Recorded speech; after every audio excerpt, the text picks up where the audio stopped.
Hello. This is What If Luffy and Zoro Went Back in Time Together. Please like and subscribe to my channel and check out the author and the fanfiction linked in the description. I hope you enjoy. I own crew and I cannot simply abandon them. Luffy pouted. Oh. Well, there's nothing that can be done then. Oh well. Robin, who hadn't spoken for a while, still seemed disconcerted about something until Vivi walked up to her. Robin, I guess you had your reasons for what you did. And I don't want things between us to end on a bad note. We're both straw hats after all. So can we call it water under the bridge? Robin seemed surprised, but she smiled. I'd like that, she said. The two shook hands, and Robin looked like a load had been lifted off of her shoulders after that. Zoro raised an eyebrow as he turned to Bentham. Hey, if you have a crew, shouldn't you be getting in contact with them? He asked. The Marines will be after you too since you were a member of Baroque Works. You can't stay here for long. Bentham's eyes widened. Crap, you're right. Stop joking, Aru, and where's the transponder snail?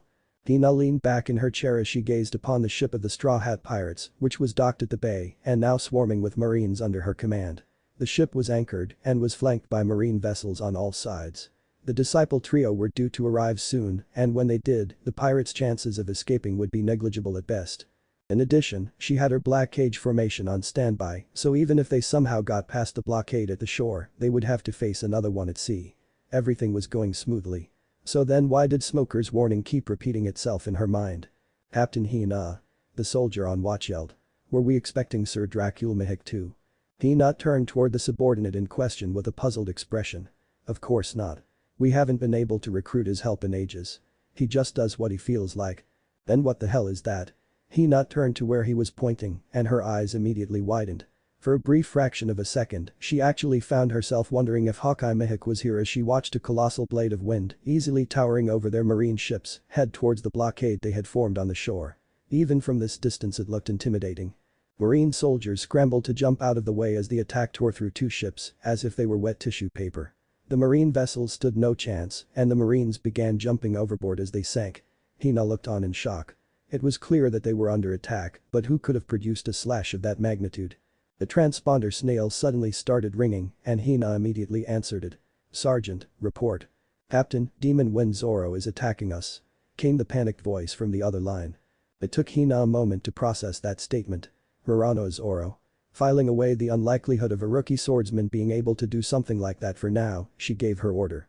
Sergeant, open fire on the Straw Hat ship. But there was no answer from her underling other than a scream before the line went dead. She watched as another marine vessel was cleaved in two and sank into the water. She squinted as she looked towards the shore again. She grabbed a pair of binoculars and was able to make out a man with a straw hat, surrounded by several other individuals who were boarding the goat-like pirate ship in the chaos. The Straw Hat Pirates had arrived.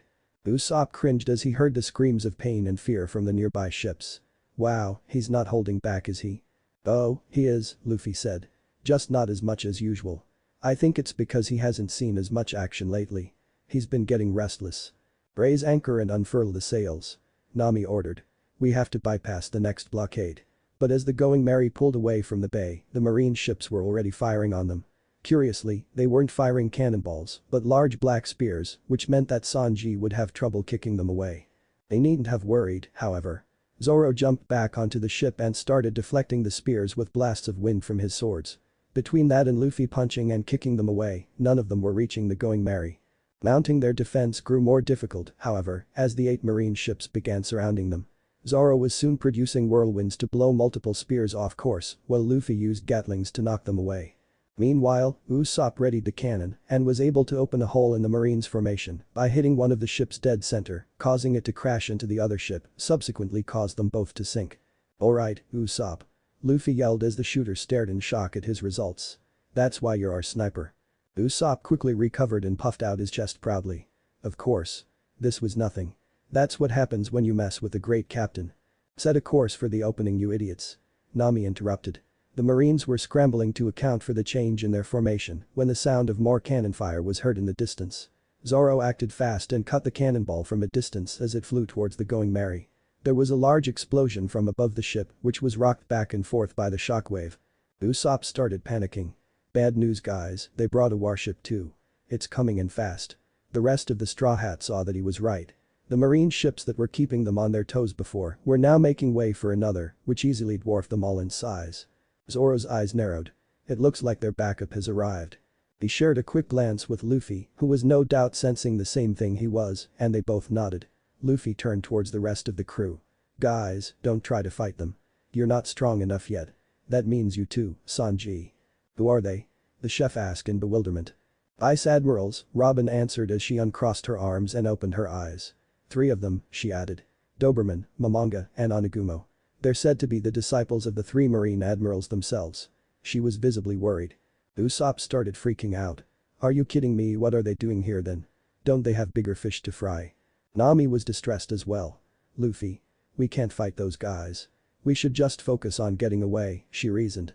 They wouldn't just let us do that, Zoro said. Take a look. The Straw Hats looked and saw that the 3 marines in question were actually approaching them through the air. They're flying. Chopper exclaimed. Just like Luffy. They can do that too. Robin looked at Luffy curiously. Captain San, where exactly did you learn that technique? She asked. I learned by watching someone do it, Luffy said. Robin looked like she wanted to ask something else, but she simply nodded. Luffy, for his part, had conveniently neglected to mention that the person he'd learned from watching was standing right next to them. When the 3 vice admirals arrived within the vicinity of the Going Merry, they immediately began raining long-ranged sword slashes and Rankyaku blades down on the ship. Zoro immediately drew his 3 swords and began deflecting them, while Luffy launched off of the deck and went on the offensive. The other Straw Hats could do nothing but watch, and even that was difficult, given that their movements were a blur. They could make out that Luffy's arms and legs had blackened as he dished out numerous assaults on the 3 high-ranking marines. From the deck, Zoro supported him with a hail of fast and deadly long-ranged slashes. Although the 2 were outnumbered, it seemed as though they actually had the advantage. But with the 2 of them preoccupied with the 3 vice admirals, Captain Hina was now free to continue her assault, and one of the black spears finally got past Sanji, embedding itself into the Going Merry's hull. Luffy took notice. Zoro, can you hold them off? He yelled. Of course I can, go. He swordsman shouted back. Luffy landed back on deck, noting that Sanji was still tied up deflecting the spears. Nami, try to navigate us out of their formation. Usopp, keep firing on those ships, that should make it easier for her. Chopper, get below deck and patch that hole. Robin, you get the cage lady. Break. He then jumped off the ship again, heading towards the marine blockade. You won't get away, Straw Hat. Momonga shouted, following after the pirate captain. Zoro let him go, knowing that one of them wouldn't be a problem for Luffy. Once the Straw Hat captain got in range, he let loose a blast of Conqueror's haki, targeting the ships that were blockading them, and immediately felt hundreds of weaker auras lose consciousness. Before he could concentrate enough to make it stronger, however, his observation haki alerted him to an attack. He quickly spun around and used armaments hardening on his arm, blocking a sword slash from Momonga. So it's true, the vice admiral said. You can use all 3 forms of haki. And here I thought those were just rumors. This is utterly ridiculous. Luffy grinned. Did you come here thinking this would be easy? He asked. As the 2 fought their mid-air battle, the rest of the Straw Hats were carrying out their orders. Chopper was successfully attending to the damage below deck, which wasn't particularly strenuous, considering there was only 1 hole, and the unconscious marines had stopped firing on them. Above deck, Usopp had sunk 2 more marine ships, now that he had time to focus, which left a notable opening in their formation for Nami to work with. One of the marine ships were now pulling up beside the Going Merry. The Straw Hats could make out Captain Hina and 2 others that were slightly familiar. Hina immediately jumped across to the Going Merry, startling them, and was engaged by Robin. Hands sprouted all over her body in an attempt to subdue her. They were immobilized by her caging ability only to disappear before more sprouted and attempted to clutch the marine captain. Hina attempted to get close, but Robin kept her at bay using more hands that sprouted from the ground. Demon spawn, Nico Robin, Hina acknowledged with widened eyes. You've joined the Straw Hat Pirates. It would appear so, Robin replied with a genuine smile. I've been waiting for this, you damn cook. Fullbody shouted as he jumped over to the Going Merry as well. Now I'll take my revenge. I've gotten stronger since last time. Really? So you've been promoted? Usopp asked with his head tilted to the side. Fullbody's face darkened, indicating that the sniper had hit a sore spot, and he lunged at Usopp, who shrieked and readied his slingshot. Before either of them could act, however, Sanji casually kicked Fullbody in the face, sending him flying back over to the marine ship, where he landed in a bloody, unconscious heap again. Who was that guy? The chef asked in annoyance. He was acting like he knew me. You bastards. How dare you do that to my partner?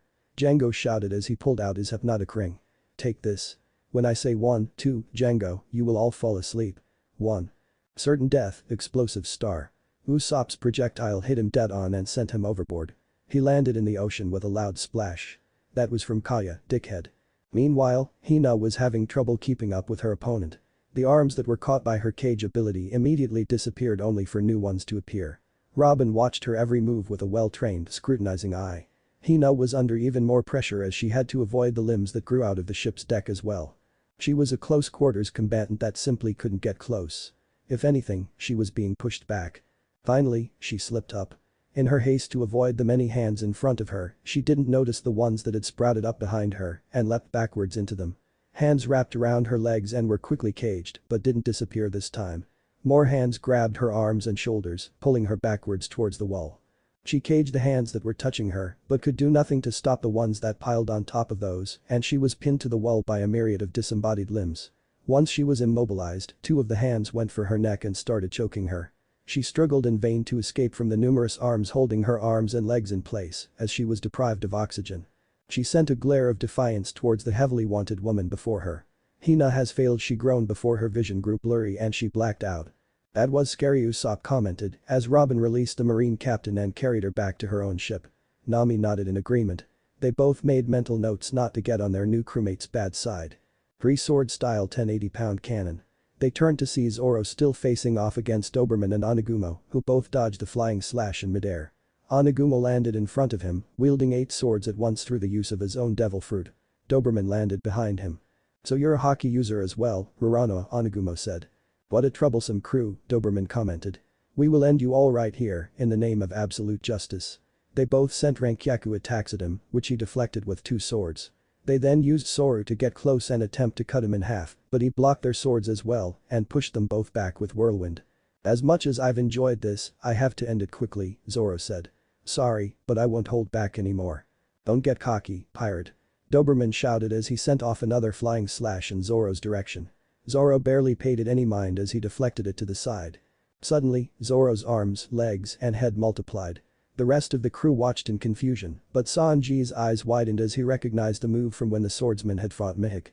Zoro leapt toward Onagumo, whose 8 swords blackened as he met the attack halfway. 8 sword style, Spider Demon Blade. 9 sword style, Asura. The 2 swordsmen passed each other by, and the crew watched with bated breath. One missed silver. Zoro whispered before the extra limbs around him vanished. A large wound opened across Onagumo's side, spraying blood all over the ship's deck. The vice admiral collapsed.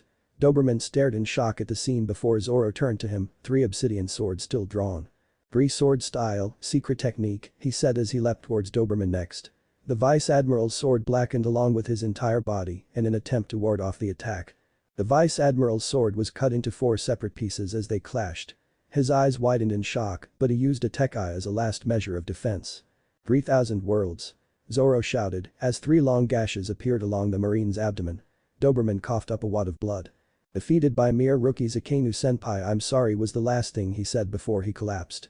Once he was sure they were both down, Zoro looked back to Luffy and sighed upon seeing that his captain was taking his time. Momonga was barraging him with sword slashes, numerous Rankyaku, and even a Shigen here and there, but Luffy was comfortably dodging it all, even in midair. Giving up yet? The rubberman asked. You won't beat us. It isn't over yet, Straw Hat, the swordsman growled. Actually, it is, Luffy said, pointing down below. Momonga looked back to the Going Merry, and his eyes widened upon seeing that his 2 comrades had been defeated. Preoccupied by his own fight, he hadn't noticed their auras dim. He gritted his teeth. He didn't like those 2, but they were still fellow marines, and they had still fought and bled together. This battle really was over. He flew back to the ship, Luffy following behind him, and landed in between Zoro and the 2 other marines. He quickly picked up his 2 associates and flung them over his shoulders before leaping off of the deck again, back in the direction of the warship. Luffy watched him in interest as he left. Well, at least that one knows when to retreat, he commented. Zoro shrugged. Whatever, let's get out of here. The Going Merry finally made its way down the Sandora River unopposed, sailing out to its next adventure. A day later, in Fuchsia village of the Goa Kingdom. The village was in an uproar. The entire town was in celebration of a certain pirate's rise to fame, much to the annoyance of Major Whoop Slap, who admonished them for their support of a criminal. Said mayor plopped himself down on a stool in Makino's bar in frustration. Those idiots, he muttered. They're just excited for Luffy, Makino replied. What's so great about a pirate originating from our town? Whoop Slap asked. That Luffy's gone and made a criminal out of himself. But that's his dream, Makino pointed out with a gentle smile. Oops slap sighed as he stared at the wanted poster on the wall. His dream or his fate. In a certain dojo in East Blue. The tall sword master with dark hair and glasses rubbed his head in exasperation as his students crowded around him. Hey, Kishiro-sensei. Is it really true that Hirono Zoro trained in this dojo? One asked. Yes, he did, Kishiro replied. I forbid you to look up to him though. How why? Kishiro looked towards Queen as grave and melancholy. It looks like you're still chasing that dream of yours, Zoro. I may question your methods, but so long as you always treasure your kendo, I will fully support you. In Shell's town. In a certain bar not far from Marine Branch 153, little girl stared up at two bounty posters in excitement. Mom, it's really them. Can you believe it? Yes, it seems they've become quite famous, Ririka replied with an exasperated smile. As much as she was conflicted about her daughter's admiration of wanted pirates, that swordsman had really helped them, and they would always owe him for that. But Mom, Rika continued as she stared at a third flyer curiously. Who's this other guy that was in the newspaper with him? In Syrup Village on the Gecko Islands. The village's local trio of infamous liars rushed toward a mansion on top of a hill. Kaya. They shouted in unison as they ran up to the door. The blonde-haired girl, used to their daily visits by now, opened the door welcomingly. Hello you three. How are you doing today? Kaya. Look at this. They shouted, each thrusting a wanted poster in her face. Oh, I see. So those two have gained new bounties. And who is this gentleman? In the sea restaurant, Berati. Those fools are giving me a headache, Owners F complained. What are they so excited about anyway? Oh, you mean you haven't seen yet? Petty asked in disbelief. Come with me. You're going to love this. In Kokoyashi village. Gen-san. Nijiko shouted as she ran up to the village leader. Have you heard the news yet? Yay, I have. That kid has really done it this time. All I can say is, he better keep his promise. I'm sure he will, Nijiko said, grinning. It's not his style to go back on his word. I could tell. In a castle atop the Drum Rockies. Those brats are really in for it now, Dr. Kariha commented as she looked down at the newspaper. What could they have even done to earn bounties that high? Dalton asked in wonder. They must have rattled the government's cage quite a bit, Kariha replied. She was silent for a moment. Hey Dalton, have you ever heard of the Will of D? She asked. The village chief's brow furrowed. Will of D? I'm not familiar with the term, he admitted. It was something said to have been possessed by Gold D. Roger himself. Gold D? You mean Gold Roger? Is that what they're calling him now? Kariha cackled before taking a swig of her sake. Well, mark my words. That kid will become a legend. There's something about him that I just couldn't ignore when he made a ruckus here. Still, if he doesn't keep his promise, I'm going to hunt him down and gut him. In the Holy Land, Mariajwa. Arp. Get in here. Sengoku shouted in fury. It wasn't long before the legendary vice admiral came crashing through the door, not bothering himself to open it. What is it, Sengoku? Are you hungry? I brought rice crackers. Arp, that blasted grandson of yours is the bane of my existence. Sengoku shouted. Ah, you too. I know the feeling. Still, he's pretty badass, isn't he? I guess it should be expected. I raised him after all. Ha ha ha. Stop it. Stop being proud this instant. Sengoku yelled. That brat's a menace. Not only did he defeat one of our warlords, which by the way, we've failed to cover up, thanks to Alabasta's damn press getting wind of it before us. No, that wasn't enough for him, he had go and ally himself with the god-fucking Whitebeard pirates. Now we can't even pursue him without risking war with a Yonko. Ha ha ha ha. What did I say? Badass. Garp said, still laughing. Damn it Garp. Take this seriously. Sengoku shouted. As if all that wasn't enough, he even defeated the disciple trio. 3 vice admirals. What rookie pirate in the first half of the Grand Line can defeat vice admirals? They've even reported that he was using all haki and rakishiki fluidly. I'm beginning to think you had a hand in this, Garp. Who me? I barely trained him at all. You kept stationing me in the New World, so I didn't have time, Garp defended with a huff. Well, someone had to have taught him. Rookie pirates don't just master all 3 forms of haki before they even arrive in the Grand Line. It defies all logic. Ahahaha. That's my grandson. Shut up Garp. But Garp just kept laughing merrily while chewing on his rice crackers. Those. Sengoku shouted before snatching the rice crackers away. Hey, you can't hog them all. Garp protested. Sengoku turned away and started chugging the whole bag, much to Garp's horror. As they fought over the bag, they knocked the wanted posters on Sengoku's desk to the floor. I'll hit her again. Robin, you're always trying to see past the outer layer of everything. I'll admit that's an important thing to do, but in this case you're looking for hidden meaning that isn't there. I know that you're a good person who was dealt a bad hand and that it drove you to do things you regret. I wanted to make you happy for a change. That's really all there is to it." Robin stared at him wide-eyed. As far as she could tell, he wasn't deceiving her. He meant every word. The idea of someone striving to make her happy without any ulterior motive was so utterly foreign to her that she wasn't sure what to do with it. "Thank you, Luffy," she said quietly. She had broken out of her formal habits and addressed him by his first name, immediately causing his grin to widen. "So you said you wanted to ask something else, right?" Robin nodded, quickly gathering her wits. "I noticed that you seemed to know beforehand what the poneglyph in Alubarna would reveal. Is there a reason for that?" Luffy paused for a moment, thinking about how to something like that to Robin. He wasn't going to lie, but he wasn't going to tell her the full truth either. "Not yet." "Captain San?" she asked after he was silent for a long moment. He rubbed his head sheepishly. "Sorry, it's just that that's a bit complicated and I'm not that good at explaining things," he said. "So I'll just give you an explanation that someone once gave me.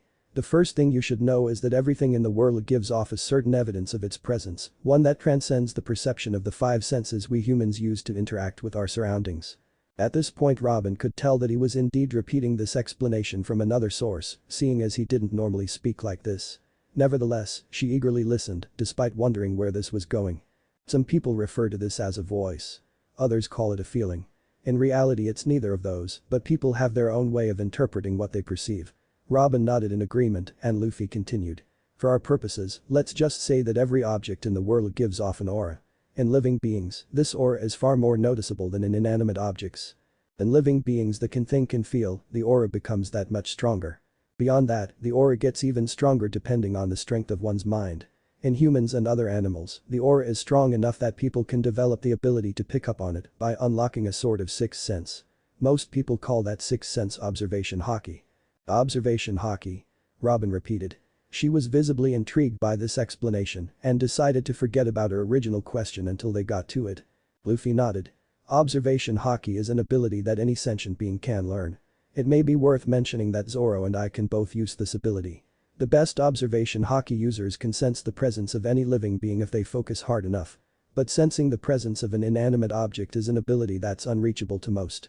Still, there are a select few who are born with an advanced perception and can do it. There's a special name for that ability." "And that is?" Robin asked. "The power to hear the voice of all things." Robin went through the explanation again in her head. It all seemed a bit far-fetched. She wasn't one to think she had seen everything the world had to offer, however, and she saw no reason for the captain to lie about such a thing. "Do you know anyone who has that ability?" she asked suddenly. Luffy grinned. "Well, for starters, me," he replied. Robin simply stared at him and Luffy finally addressed her question. "Poneglyphs, for some reason, have a really strong presence among inanimate objects. But it's more than that. To me, it almost feels like a human's aura was somehow ingrained in that stone, but it's diminished to the point where normal observation haki users can't sense it. To a certain extent, I was able to pick up on what it was conveying before I even entered the tomb." Robin's eyes widened when she heard this. If what he was saying was in any way accurate, the implications were awe-inspiring. Could the ones who left the messages of the poneglyphs have left more than one form of link to the void century, one that was untraceable to the vast majority of the world? She would have to think more about this. "Well, if that's all, I'm going to go eat some of those snacks," Luffy said excitedly as he raced towards the kitchen, leaving Robin to her thoughts. After the Straw Hats ate lunch, Luffy announced that it was time to get back to their haki training, a statement that was met with resigned acceptance to all but Zoro and Robin, the latter of whom raised an eyebrow. "Haki training?" she asked. "Oh right, new crew member," Luffy acknowledged, before turning to Zoro. "Alright, who has to explain this time?" he asked. Zoro responded by holding out his hand in a fist. Luffy looked amused. "Really?" he asked.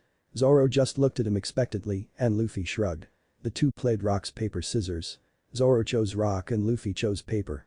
Zoro looked down at his hand, wondering what he'd done wrong this time, before shrugging and turning to Robin. Nami's eye twitched. "Alright. There are 3 types of haki. Conquerors, armaments, and observation," Zoro began.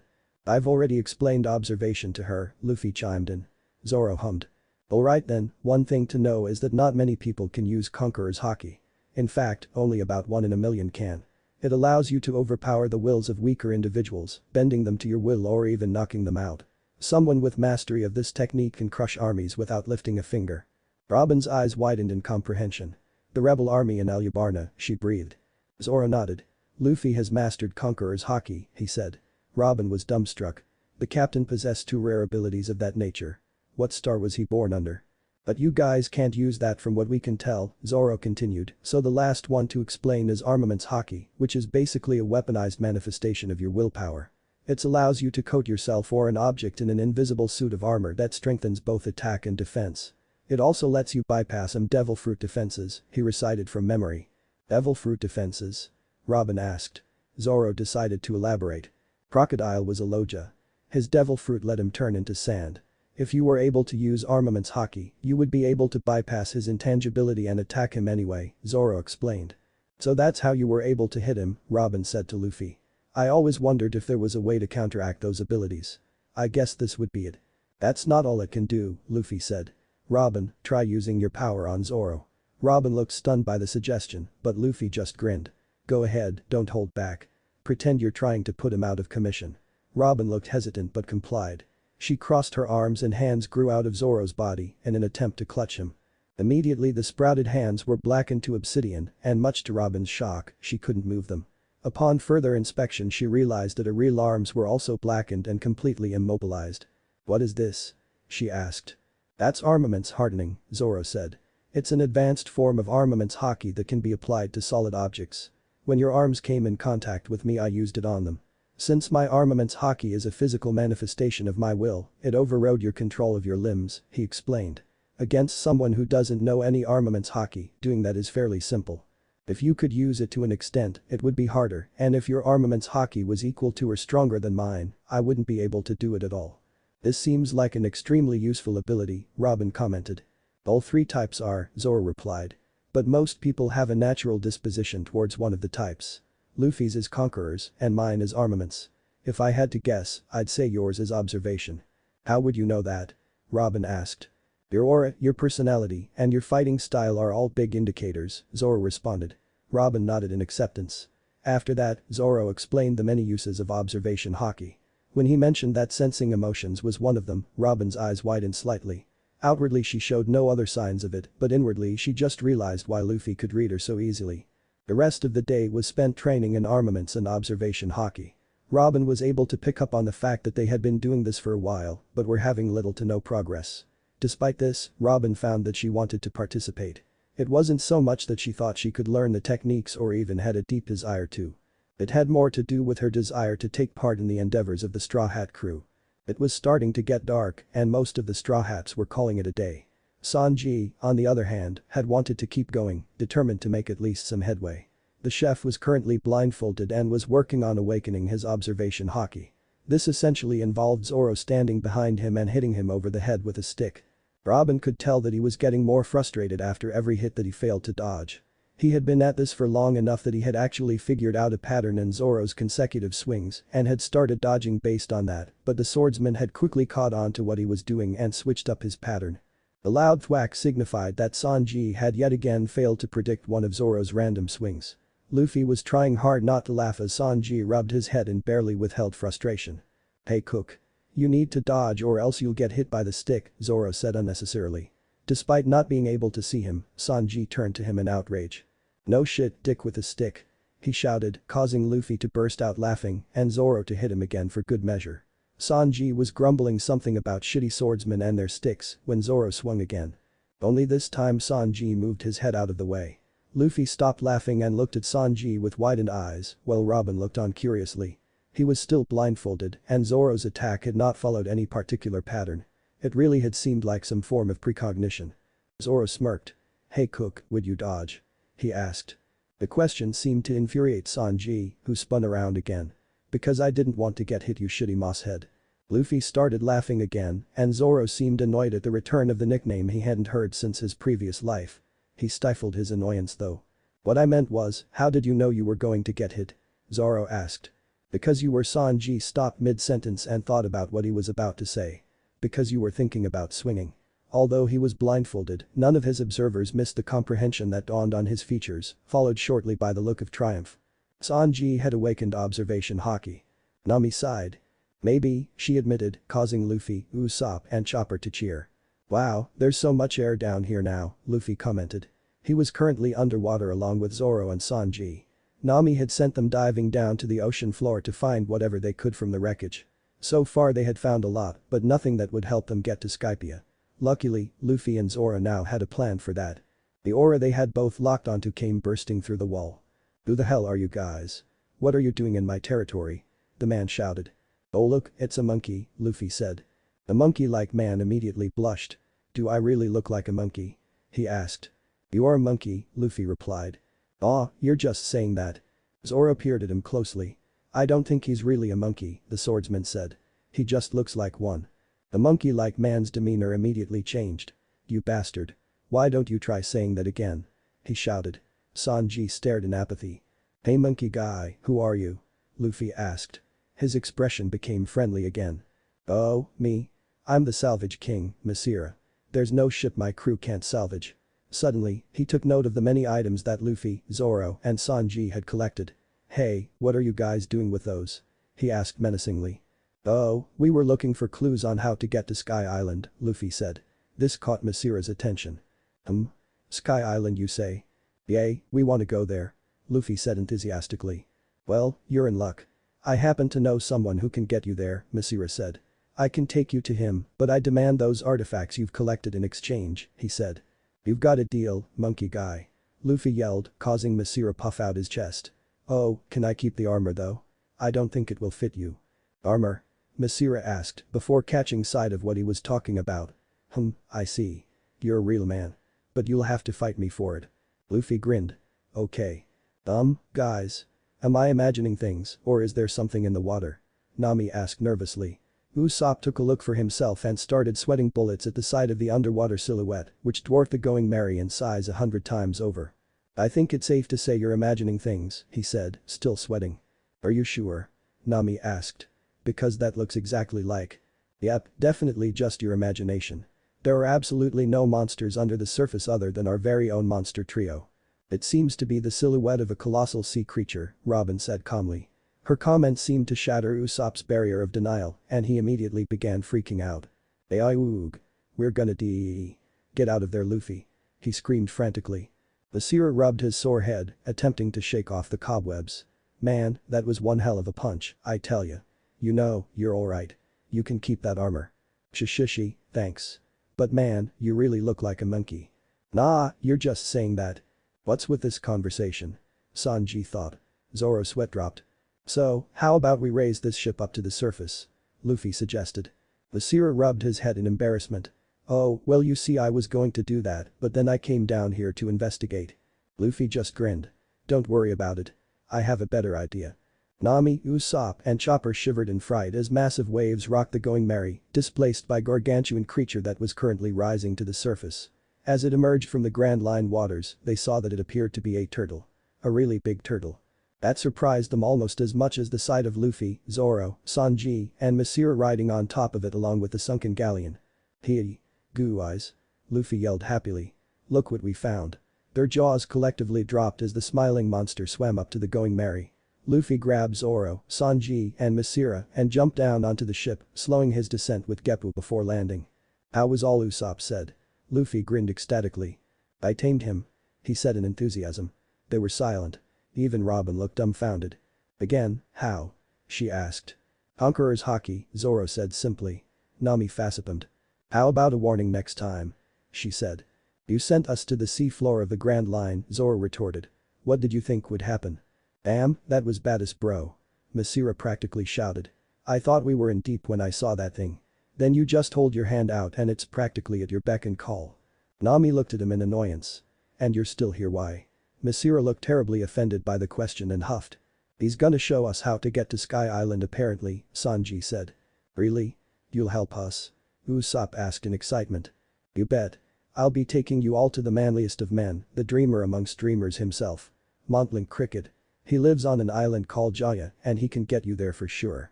Sanji's eyebrow furrowed. Montlink. Where have I heard that name before? He was broken out of his thoughts as the sky turned dark. The Straw Hats and Masira blinked in confusion. It was nowhere near nighttime yet. Was this another spontaneous Grand Line occurrence? Luffy and Zoro shared a glance. Something about this seemed familiar. Suddenly, both of their eyes widened. Slowly, they turned their heads toward the fog in the distance and soon everyone else followed suit. Their blood ran cold. Submerged in the fog were the silhouettes of, well, monsters. There was no other way to phrase it. They were shaped like humans, but they were kilometers tall, easily dwarfing Luffy's newest pet in size. The silence lasted all of 5 seconds before all hell broke loose. "Hey, wait a minute." Luffy yelled as chaos ensued on the Going Merry. Most of the crew were scrambling to get the hell out of there. "Stop standing around and help us get the ship to safety, you idiots." Nami shouted at Luffy and Zoro, who were standing still. "If you would just wait 1 second," Zoro began before getting cut off by Nami's shouting. "Why the hell should we wait? We're gonna die if we stay here." "I don't think so," Luffy said uncertainly. "Everyone calm down. Captain's orders." The Straw Hats grudgingly stopped scrambling around, wondering what Luffy could possibly be thinking, ordering them to stay here of all places. Luffy turned to his first mate. "Zoro, do you notice something weird about those things?" he asked. The monsters were currently standing still, towering above the clouds, but immobile. Zoro nodded. "They don't have auras," he replied. The Straw Hat stared at the two in confusion. "What do you mean?" Usopp asked. "He means they're not real," Robin breathed in realization. Luffy nodded slowly, as if he had just now come to the same conclusion. True to Robin's words, the silhouettes in the fog soon dissipated as if they had never been there to begin with. Luffy erupted into laughter as everyone collapsed onto the deck in relief. Zoro scoffed. "Did you really think something that huge could sneak up on us?" the swordsman asked. Nami sighed. "I guess not," she admitted. "That was terrifying," Chopper said. "IW wasn't that as scary," Usopp stuttered from his seated position. Chopper looked at him in admiration. The crew soon recovered from their fright and remembered their destination. "Hey monkey dude. Before we see this grasshopper guy, can we stop at the nearest town for supplies?" Luffy asked. Masira nodded in consent and said they could stop at Mock Town. Nami's eyes widened. "Since when do you think about supplies?" she asked. Luffy looked at her quizzically. "What do you mean?" "I'm the captain," he said. She looked at him wearily, but Luffy ignored her. Next stop, Jaya. The two ships started following Masira's eternal pose towards the island as the giant turtle followed behind. In a bar in Mock Town, a man in a black hooded cloak ignored the skirmishes of the numerous pirates around him as he took a sip of his wine. To an observer, it would seem as if he was waiting for someone. It wasn't long before a similarly dressed individual entered the bar and walked up to him. "Sir, they should be arriving soon according to our calculations." The man nodded in acknowledgement. "I've got eyes on them right now," he said. He took another sip of his wine and grinned. "Let's see what you have in store for us, Monkey D. Luffy." "What the hell?" "In a bar in Mock Town." "Looks like you've got nothing left," Rashio commented with a smug grin as he reached out his hand to grab the remaining pile of Beely on the table. "So unless you want to bet your ass now, this game is over." Before he could take the money, however, the man sitting across from him grabbed his arm firmly. He looked at the man in contempt. "Hey, give it up. It was a fair game. You lost, get over it." But the man just kept staring down at the cards with a sickening smirk on his face. Rashio started to feel unnerved. He just happened to be playing with the one guy in town with a bounty higher than his own of 42 million. He'd rather not pick a fight with Bellamy the hyena. "I think you cheated, friend," Bellamy said quietly. Rashio's eyes narrowed. "Don't try to cause trouble. When did I do something like that?"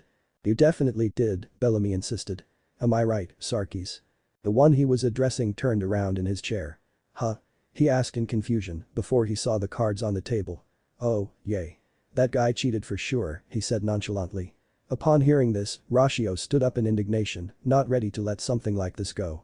Bellamy also rose to his feet and everyone in the bar could feel the tension in the air. Just then, someone ran into the bar in a panicked frenzy. "Captain Bellamy. We've got trouble," he shouted. Bellamy looked at him in annoyance. "What is it, fool?" "I'm in the middle of something. There's a giant turtle at the coast," the man shouted. Bellamy was not amused. "What?" As his underling fumbled over an explanation, Bellamy noticed that Rashio was taking the chance to reach for his gun. He'd soon learn what a mistake that was. "Sorry, Shelly. It looks like you can't follow us any further," Luffy said as the Going Merry dropped anchor. The town-sized turtle stared down at him sadly and let out a roar of farewell that shook the entire island and had the Straw Hats covering their ears. Shelly then turned around, creating waves the height of large buildings in the process, and started swimming away from the island, back into deeper waters. Usopp turned towards Luffy. "Luffy, you know Shelly is a girl's name, right?" he asked. Luffy looked at him blankly. "Well, yay. Shelly is a girl after all," he said. Usopp sweat dropped, having had no way to determine the gender of that thing. "Right. I'll take your word for it," was all he said. Luffy." Nami spoke up. I think we just drew some attention to ourselves. Luffy turned towards the town and saw that she was right. People were flocking out of the bars and casinos in droves to see what the commotion was. Some were still able to catch sight of the colossal creature before it disappeared into the sea. Many were now pointing and whispering in awe at the pirates who had just waved the monster off. Needless to say, rumors were already circulating. It probably wouldn't be long before they were identified. "Ah, so we have," Luffy said, not seeming to care as he kept staring out towards the center of town. "So what else is new?" Zoro asked with a yawn. "Isn't this how things usually go?" As he walked towards the deck though, Luffy nudged him with his shoulder and the two locked eyes. Zoro's expression soon became focused and he closed his eyes. Robin was the only one who noticed this exchange, and as she debated whether or not to ask about it, Luffy addressed the crew. He told Chopper to guard the ship while Nami, Usopp, and Sanji went out for supplies. The doctor consented and began making a list of medical supplies they needed to restock on. Sanji could handle the cooking ingredients himself, while Usopp could find materials for some ship repairs, and Nami could handle the expenses. After that, Luffy turned back to Zoro, who shook his head. The captain sighed. "So he's not here. And to make things more complicated, those guys have shown up again. Hey Robin, could you come with us?" he asked the archaeologist. Robin blinked and then nodded before following the captain and first mate off of the ship. As they walked, Luffy spoke up. "Do you think you could search for information on a man named Blackbeard? We need to know if he's been through here," he said. Robin was baffled but nodded. "It shouldn't be too difficult," she replied. "May I inquire why you're looking for this man? I don't believe I've heard of him before." "He used to be a Whitebeard pirate," Luffy said. "But he betrayed them and killed a crewmate." His voice was calm, but Robin could see the underlying anger in his eyes. Her eyes lit up in understanding. "So he's the one you were talking about on the transponder snail," she clarified. Luffy nodded. "My brother Ace was looking for him, but something came up and he had to abandon his search. Since Blackbeard was spotted in Drum and Ace was looking in Alabasta, I thought maybe he would come here next." Robin nodded slowly. Assuming that their log hadn't spontaneously locked onto Skypia as well, this would be their destination. "Are you planning on going after him?" Robin asked, remembering what Whitebeard had said about the matter. Luffy thought about it. "Maybe. I haven't decided yet," he said. "Very well then. What should I do if I happen to find him?" "I don't think you will, but if that happens, don't go near him," Luffy said. "Just go back to the ship and we'll meet you there." "Roger, Captain San," she said with a smile. "By the way, you're being followed," she informed them as she gestured towards the rooftops. "Yay, I know," Luffy said. "Don't worry about it." Robin raised an amused eyebrow but ignored her curiosity as she walked off towards the center of town. Once she was gone, Luffy turned toward the source of the poorly concealed auras and addressed them. "That was my archaeologist. And in case you were wondering, she can't use observation haki. Now why don't you guys stop embarrassing yourselves?" Several figures in black cloaks descended from the rooftops and began walking towards them.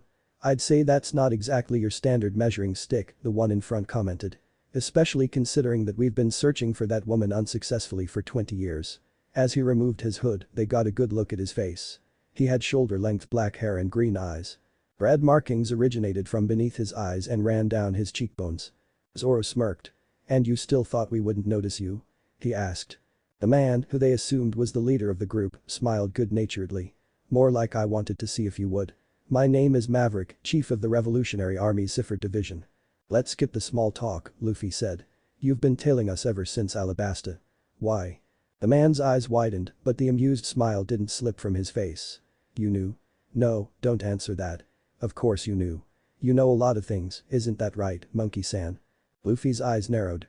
"But to answer your question, I think you nevertheless underestimate your own ability to draw the attention of an organization like ours. He especially has taken an interest in you." Luffy looked annoyed. "So in other words, he sent you after me." His curiosity must have gotten the better of him back then. "If you're referring to your meeting in Log Town, I'd say it's more than that," Maverick said, before pausing. "You know, not many of us know his full name, but for those who do, it's difficult not to draw certain connections." "Point taken," Luffy said in a bored tone. "So? How much do you know?" "Well, not much, if you consider how much we still don't know. But we have picked up on a few things. Such as the fact that you've mastered all 3 forms of haki, you knew far more about Crocodile's plans in Alabasta than we did, and you know about the poneglyphs, as well as Nico Robin's ability to read them." He paused. "This next one is a stretch and more my personal hunch than anything, but I'm also inclined to believe that you're most likely aware of one of the ancient weapons' location, something that we ourselves are in the dark about." Luffy stared at him with a slightly bored expression before unleashing a focused blast of Conqueror's haki on him. The man collapsed to one knee and then to all fours as his followers stiffened around him. None of them could feel the mental assault, which meant the full brunt of it was focused on their leader. "Man, you guys are annoying," Luffy said. "Why don't you mind your own business?" Despite his current predicament, Maverick was still smiling, even if it was a frightened smile. "You asked?" He managed to gasp out from his position on the ground. The pressure on his psyche ceased and he rose shakily to his feet. "Fine, I asked," Luffy said. "So then, what do you want? I'm not telling you where Pluton is. Do you have any idea how much crap Robin went through to make sure that thing didn't wind up in anyone's hands?" "It's nothing like that," Maverick assured him. "We, too, desire to keep the ancient weapons hidden. Contrary to popular belief, we don't enjoy war."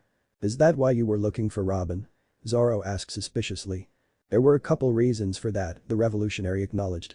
"But we never planned on using her like that. We wanted to keep her out of the world government's hands and perhaps give her a place to belong again. After O'Hara rebelled against the world government, the boss thought that she could relate to our cause and that in turn we could help her achieve her ambitions." He rubbed his head sheepishly.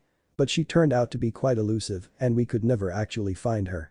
Some of us thought we should commit more resources for it, but the boss didn't want to send the wrong message." Luffy took that in for a moment. "So why are you still following us then?" "Well, we were hoping to learn more about you, as was our mission, but something tells me that won't work out from now on." "If I see you again I'll kick your ass," Luffy interrupted. "Right," Maverick said. "For now, just consider us allies. We learned about the coup in Alubarna while we were tailing you and we were prepared to prevent it ourselves, but evidently you didn't require assistance. You kept Alabasta out of Crocodile's hands and for that we're grateful." He handed Luffy a piece of paper with a number written on it. "We won't be able to commit a force to aid you, but something tells me you wouldn't want us to anyway. Still, if you ever need anything, just call." Luffy thought for a moment. "Actually, I do have a question. Has my brother found you guys yet?" Maverick raised an eyebrow. "Brother? I wasn't aware." "Not by blood. You know Portgas Diaz, right?" "Purifist? I don't know him, but I know of him. Indeed, he was turning over stones trying to find us. The boss wanted to know what a Whitebeard commander wanted with us, so he's having our second-in-command meet with him." Luffy's eyes widened. "Second-in-command? So he's meeting with..." He stopped suddenly, realizing what he just implied. To his right, Zoro palmed his face in frustration, while Maverick just stared at him wide-eyed before breaking out into a triumphant grin. "And then there's the fact that you know who our second-in-command is. On one hand, that's a massive blow to our pride. On the other hand, jackpot." Luffy glared at him and he fell to his knees again. In the local restaurant. Most of the customers in the establishment were losing their appetites as they watched a girl with pink hair and purple eyes stuff her face, emptying out the restaurant's stock of food in the process. Next to her lay the bodies of multiple unconscious men. "Damn, is she still eating?" one of the waiters asked quietly as he watched the scene in front of him. "Yay, and that's the third bounty head she's knocked out," another whispered. "Just don't piss her off, whatever you do. Rumor has it that girl has a bounty of 70 million. Hey, are you serious? That's even higher than Bellamy's. Who is she anyway?" "They call her the glutton," he began, before getting hit in the head by a thrown plate. "Hey, stop whispering about me over there. Go get me some more pizza before I eat you instead, you useless dipshits." The waiters scrambled to do as they were told so as to not incur the wanted pirate's wrath. "Captain?" a man shouted as he ran into the bar, panting. "It's the guy you've been looking for, he's here in town. Their ship is docked at the coast." "Damn it. I haven't finished my meal yet," the girl shouted. "But whatever. I found you, Straw Hat Luffy." Zoro took a long swig of his sake and motioned for the bartender to pour him some more. Luffy sat beside him, his drink untouched. One thing Zoro had noticed about Luffy was that he never drank alcohol unless he was happy or wanted to celebrate something. He didn't drink for the sake of forgetting his problems or even getting drunk, which, with his body's metabolism and general disregard for realistic human biology, he could barely do anyway. In this way he was the polar opposite of the average binge drinker. To Luffy, alcohol was in equal parts a symbol of the pirate life, a medium for his friendly rivalry with his first mate, and a fun way to let go during a party. But never was it an escape from his troubles. So when Luffy left his drink untouched, it was hard for Zoro not to miss that he wasn't in the best of moods. The unsettled feelings rolling off him in waves, which were not missed by the swordsman's passive observation, also made it abundantly clear. He sighed before turning to his captain. "There's no point dwelling on it, you know. Until we meet up with Robin, we won't even know if he's been here, much less where he's going." Luffy nodded, but he was still disheartened. "I'm just worried." I know things won't turn out like last time, we won't let them, but the fact that the bastard is still out there doesn't help anything." Zoro stared at him curiously. "What would you have done if he was here?" Provoked him. Luffy shrugged. "There would be no need. You know what position he's after. If we were both on the island, he would have aimed for me the first opportunity he got." He clenched his fist. "But there goes that plan." Zoro thought for a moment. Still, there aren't that many bounty heads which would guarantee him that position in these seas, and unless Ace confronts him, which he told us he wouldn't yet, I doubt he'll be able to make his move at this point.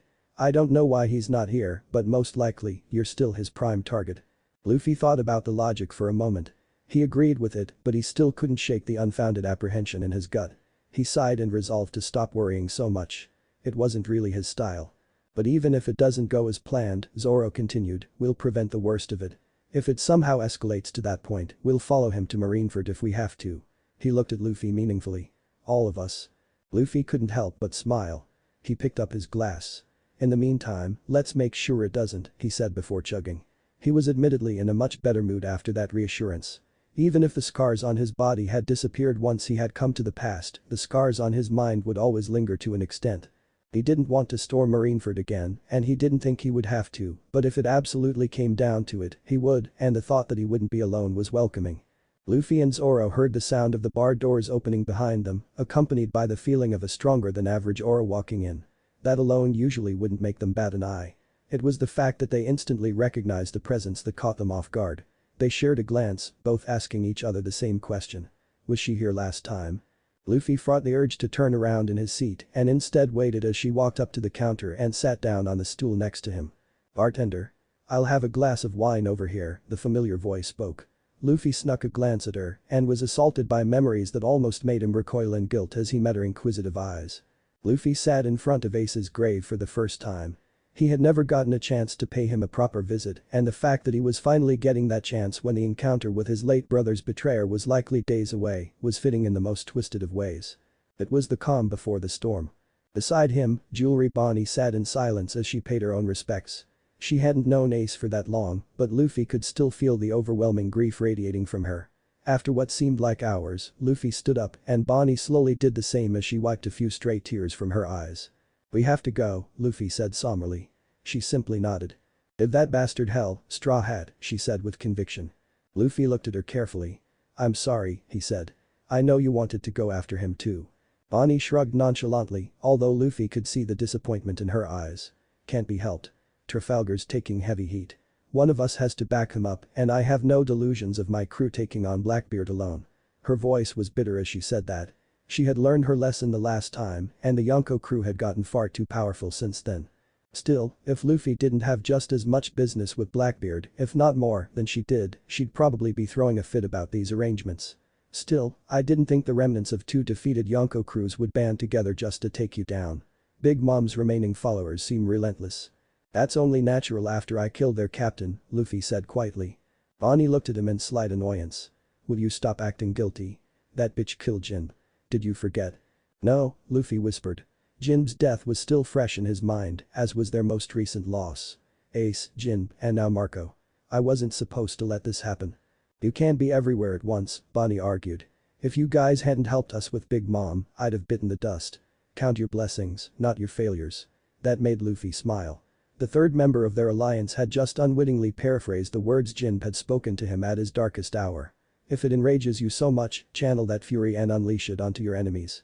"I've seen you do it before," she continued. "And I'll do it again," Luffy said. Bonnie looked at him worriedly.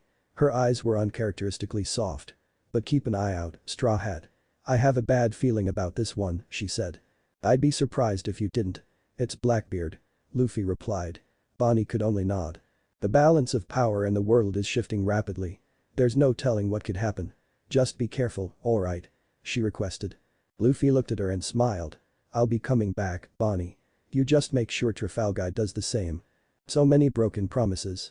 Luffy was broken out of his memories as Bonnie spoke. "So you're Straw Hat," she mused. "You know, for some reason I thought you'd be taller. You sure don't look like someone who could beat Crocodile," she muttered. Luffy recovered quickly and smiled in good nature. Looks can be deceiving. Croc learned that the hard way. Around them, murmurings of disbelief were breaking out in the bar. Whispers of the Straw Hat and outrageous rookie were abundant. Bonnie hummed. "If you say so." I still say it was a fluke. Luffy simply smiled wider in response to the obvious taunt. It's hard to fluke your way to victory over a New World veteran, though I'd be the first to admit that it's not impossible. Anyway, you're free to believe whatever you want. Bonnie huffed. Not gonna rise to the bait. I wanted to see if you really earned that huge bounty of yours. Luffy scratched his head.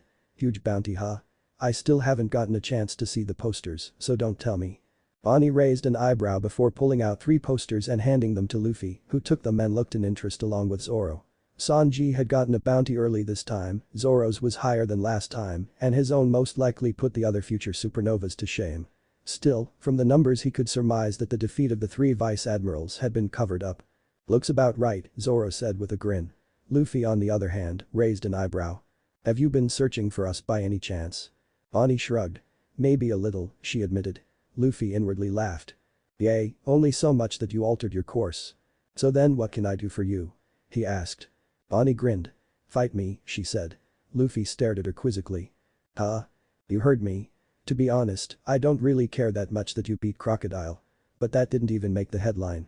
Somehow, you got Whitebeard himself to acknowledge you. I want to know what that old man was thinking. Ah, so that's it, Luffy said. Bonnie had always looked up to the Whitebeard pirates. He wasn't that surprised that her curiosity had gotten the better of her. Okay then. I guess I'll fight you. Not in here you won't, the bartender said. Take it outside, will you? As the two made their way out of the bar, Zoro following lazily behind, Luffy noticed another aura outside. Oh great, another one. Hope you're ready, Bonnie said once they got outside. I won't take it easy on you. I'd be insulted if you did, Luffy replied with his hands in his pockets. Before they could begin, however, the presence that Luffy had noticed earlier shot towards him from within the crowd. Luffy moved his body out of the way as Bellamy passed by him, his momentum enhanced by his devil fruit. The pirate landed on the other side of him and turned to face him again. Bonnie looked annoyed that they'd been interrupted. Who the hell are you, asshole? She shouted. We were in the middle of something. Bellamy looked at her in disinterest. Shut it, bitch. I have no interest in you, he said. Bonnie's eye twitched and she glared at him darkly. Luffy got the distinct feeling that Bellamy would be crippled for life if he didn't intervene in whatever this was. Since you attacked me, I assume I'm the one you're after, Luffy said. Can we just hurry this up? I have places to be. Like Sky Island, for instance. His words silenced the crowd.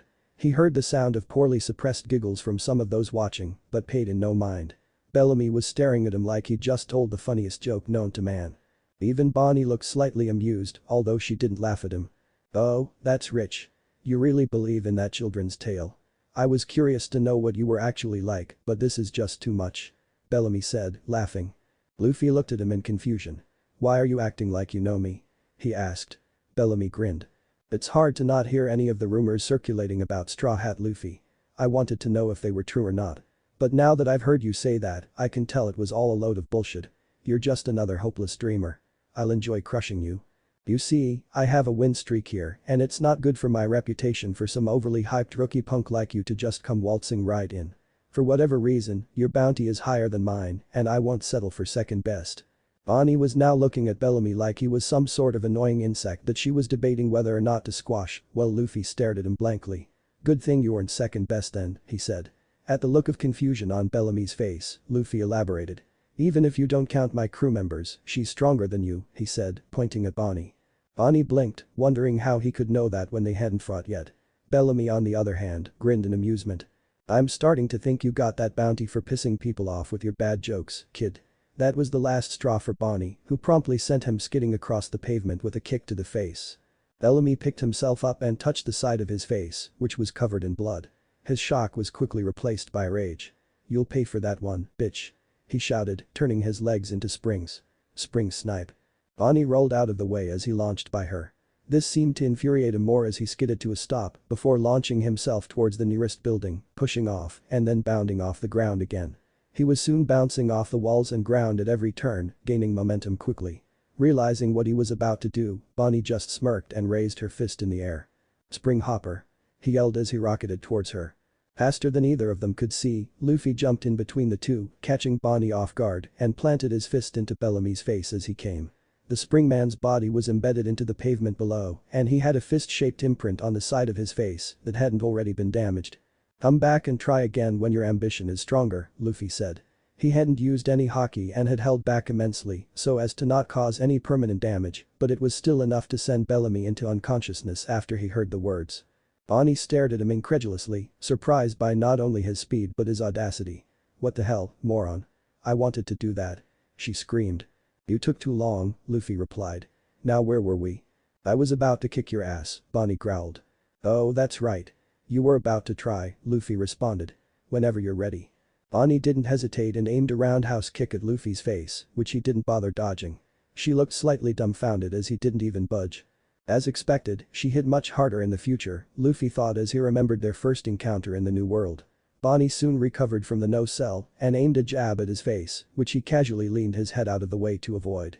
That led her to launch into a furious combo of punches and kicks, the speed and power of which could have rivaled Sanji. Nevertheless, his body seemed to flow around the attacks like water. Luffy caught her fist in his hand on the last strike, but soon let go and jumped back upon feeling a familiar sensation stemming from her arm, as well as the intent of what she was about to do. She stared at him in speculation. "You knew exactly what I was about to do," she stated in an accusing tone. "That's not true," Luffy defended. "Whether you were trying to increase my age or lower it, I can only guess." This caused a tic to develop over her eye. "You knew about me beforehand," she grumbled, as if it was breaking some sort of rule. Luffy couldn't stifle a laugh at the irony. If only she knew. Zoro was grinning in amusement as well as he watched the skirmish, and this only left Bonnie more indignant, causing her to charge recklessly at Luffy. In a flash, he was behind her. She let out a startled gasp as her arm was pulled behind her back and she was pinned to the ground. "Give up yet?" Luffy asked while she attempted to wriggle free with limited success. "You wish," she yelled before beginning to shrink before his eyes. In the form of a child she had more room to maneuver herself into a position where she could squirm free. Luffy jumped back again to avoid the next barrage of kicks, but Bonnie soon followed, reaching out to use her devil fruit power again. Luffy avoided her hand and touched two fingers to her forehead. Her eyes widened as she struggled to move but couldn't. "What the hell?" she said out loud. "You have strong will, but you haven't learned to make use of it yet," Luffy said, before pushing her backwards. "You lost this time." Bonnie looked like she might try again as she regained control of herself, but instead took a deep breath. "Okay, so maybe it wasn't a complete fluke," she grumbled. "I guess Whitebeard would know what he was doing." "Well thanks," Luffy replied. "But it was Ace who recommended me." Bonnie looked surprised. "You know Ace?" she asked curiously. "He's my older brother," Luffy affirmed. It took a while for her to process that before her eyes widened. "You're Ace's brother? So she already knows him." He nodded in confirmation. When her shock subsided, she narrowed her eyes at him. "Funny. He didn't mention you," she said. "When did you meet him?" Luffy asked in interest. He thought he saw the faintest tinge of red on her cheeks. "Just a few days ago," she responded with a slightly sheepish tone. "Well that makes sense," Luffy said. "I met up with him in Alabasta, but he didn't mention you either. I guess you two met after that." He smiled. "And he was probably getting back at me for not mentioning him to my crew." He heard Zoro stifle a laugh. Bonnie paused for a moment. "Just out of curiosity, do you know if she trailed off?" Luffy stared at her in confusion. "If he's what?" he asked dumbly. The red on her face seemed to intensify. It's not important." "Never mind." She paused awkwardly. "So what did you mean when you said you were going to Sky Island?" she asked, trying to change the subject. "Isn't that place a myth?" "No way," Luffy said assertively. "It has to be real because I say it is." "That makes no sense." "No, really. I know this guy who's been there once." "Right. And I'm the Pirate Empress." "I know her too." "Of course you do." Luffy glared at her childishly. He had yet to tell a single lie. With a pout, he turned and walked away. She glared after him. "Where are you going?" she asked as Zoro followed him. "To the sky," he yelled determinedly. As he walked along with his first mate, Zoro sighed. "Well she's exactly the same," he commented. "Yay. Just as hot-headed as ever," Luffy replied. "That wasn't quite what I meant. She feels the same way towards Ace. I guess some things don't change." Luffy stared at him quizzically. "What are you talking about?" he asked. Zoro sighed again. "You can't be serious," the swordsman deadpanned. Luffy stared at him. "Bonnie and an Ace." "I'll tell you when you're older," was all he said. Luffy grew annoyed. "You're not that much older than me," he objected. "And you don't know anything about relationships either." Zoro scoffed. "There's a difference between ignoring something because it's distracting and being completely oblivious to it." Luffy smirked. "You're right. I ignored Hancock's marriage proposals for 2 years because they were distracting. Well you have a fetish for long and pointy things." The crowd gathered around as the two started brawling in the middle of the street. When Luffy and Zoro got back to the ship, everyone was already there. They were surprised to see them both covered in dirt and light bruises. "What the hell happened to you two?" Nami asked. They pointed at each other. "He was being an idiot," they said simultaneously. Nami shook her head. "Whatever. We're all good for supplies, so we can leave at any time," she said. Hearing this, Luffy turned to Robin, who already knew what he was going to ask. "Sorry, Captain San. There was no information on a man named Blackbeard. It seems he hasn't been through here." Luffy nodded. He'd expected as much. "Alright," he said, turning to Masira. "Let's go meet this cricket guy then." As the Straw Hats rose anchor, Luffy thought about what Teach's absence could mean. Although he'd expected it from the beginning, it was quickly becoming apparent that the changes made to this timeline would not all be according to his own intentions. He didn't really mind that, to be honest. Some things would just be too boring if he knew exactly what was going to happen. Still, he couldn't help but wonder what had changed in this case. Meeting Bonnie early had made him realize that any small ripple could become a big wave and throw off the course. There could be a multitude of reasons why Blackbeard would change his course from Mocktown. Like the log picking up on another magnetic field. Like another bounty head catching his interest, or inversely. Like losing interest in the bounty head that led him to Jaya in the first place, for fear of pissing off a certain Yonko even more if he took it. The alliance. Luffy twitched in agitation in the face of the situation he was currently in. He was trapped in a cell surrounded by sea stone of all sides. He had considered using Geppu to get out, but the ceiling was sea stone as well. How troublesome. On the other side of the bars stood none other than Crocodile, and on the inside sat Smoker, Zoro, Nami, Usopp, and himself. The fact that they were all in this cage again was extremely frustrating. From Zoro's annoyed expression, he could tell that they were both thinking the same thing. How the fuck are we here right now? It was ridiculous. The chances of them ending up in this situation again were lower than the chances of either one of them losing to Croc in a fight. Usopp hummed thoughtfully. "A most cunning plan indeed," he said with his arms crossed. "My ass," Luffy mumbled. "I think you're hardly one to refute that claim, Straw Hat, seeing as you fell for it," Smoker pointed out. Luffy turned to him with an outraged expression. "Like I give a shit what you think.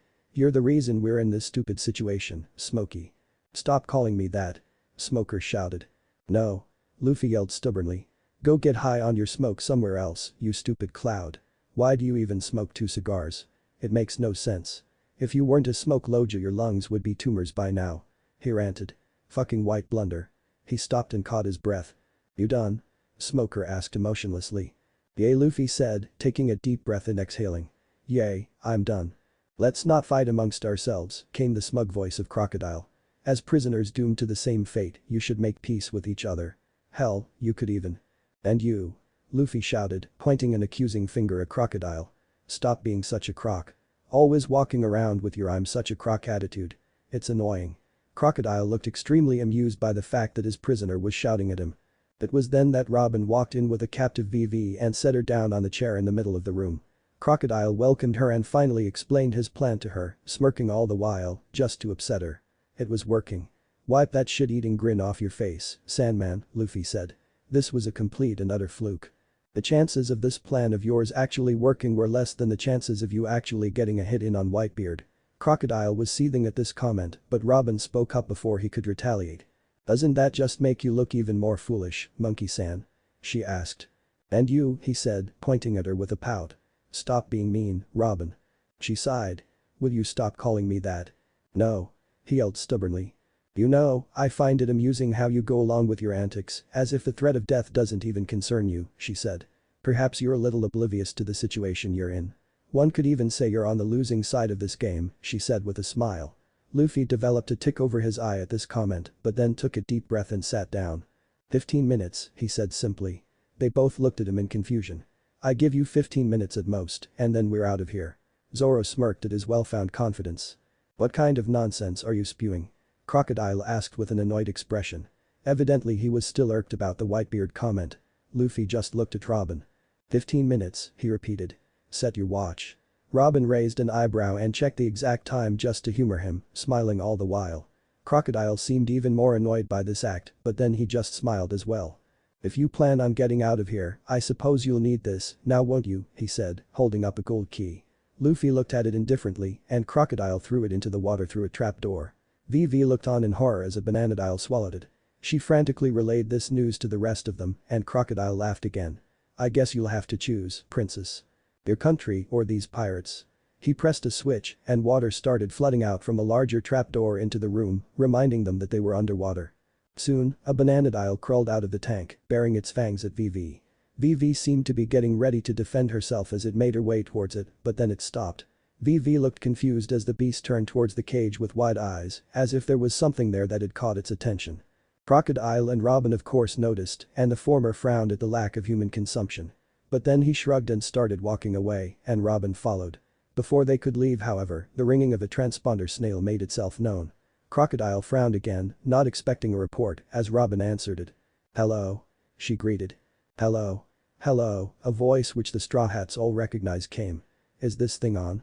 I've never used one of these mini ones before."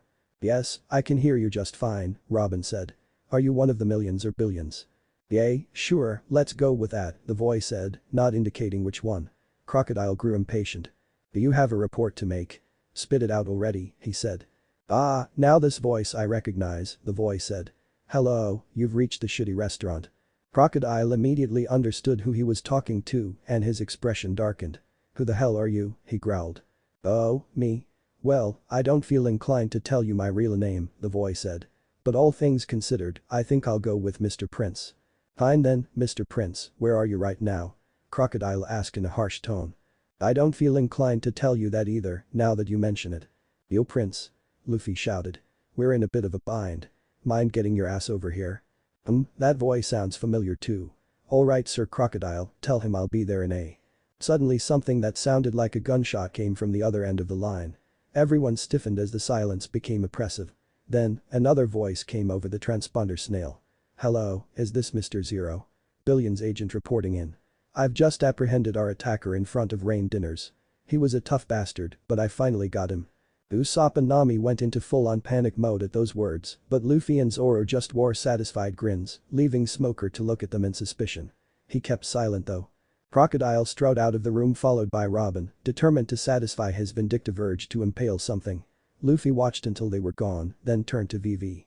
"Vivi, follow after them but stay in the casino. Sanji isn't the type to lose to cannon fodder."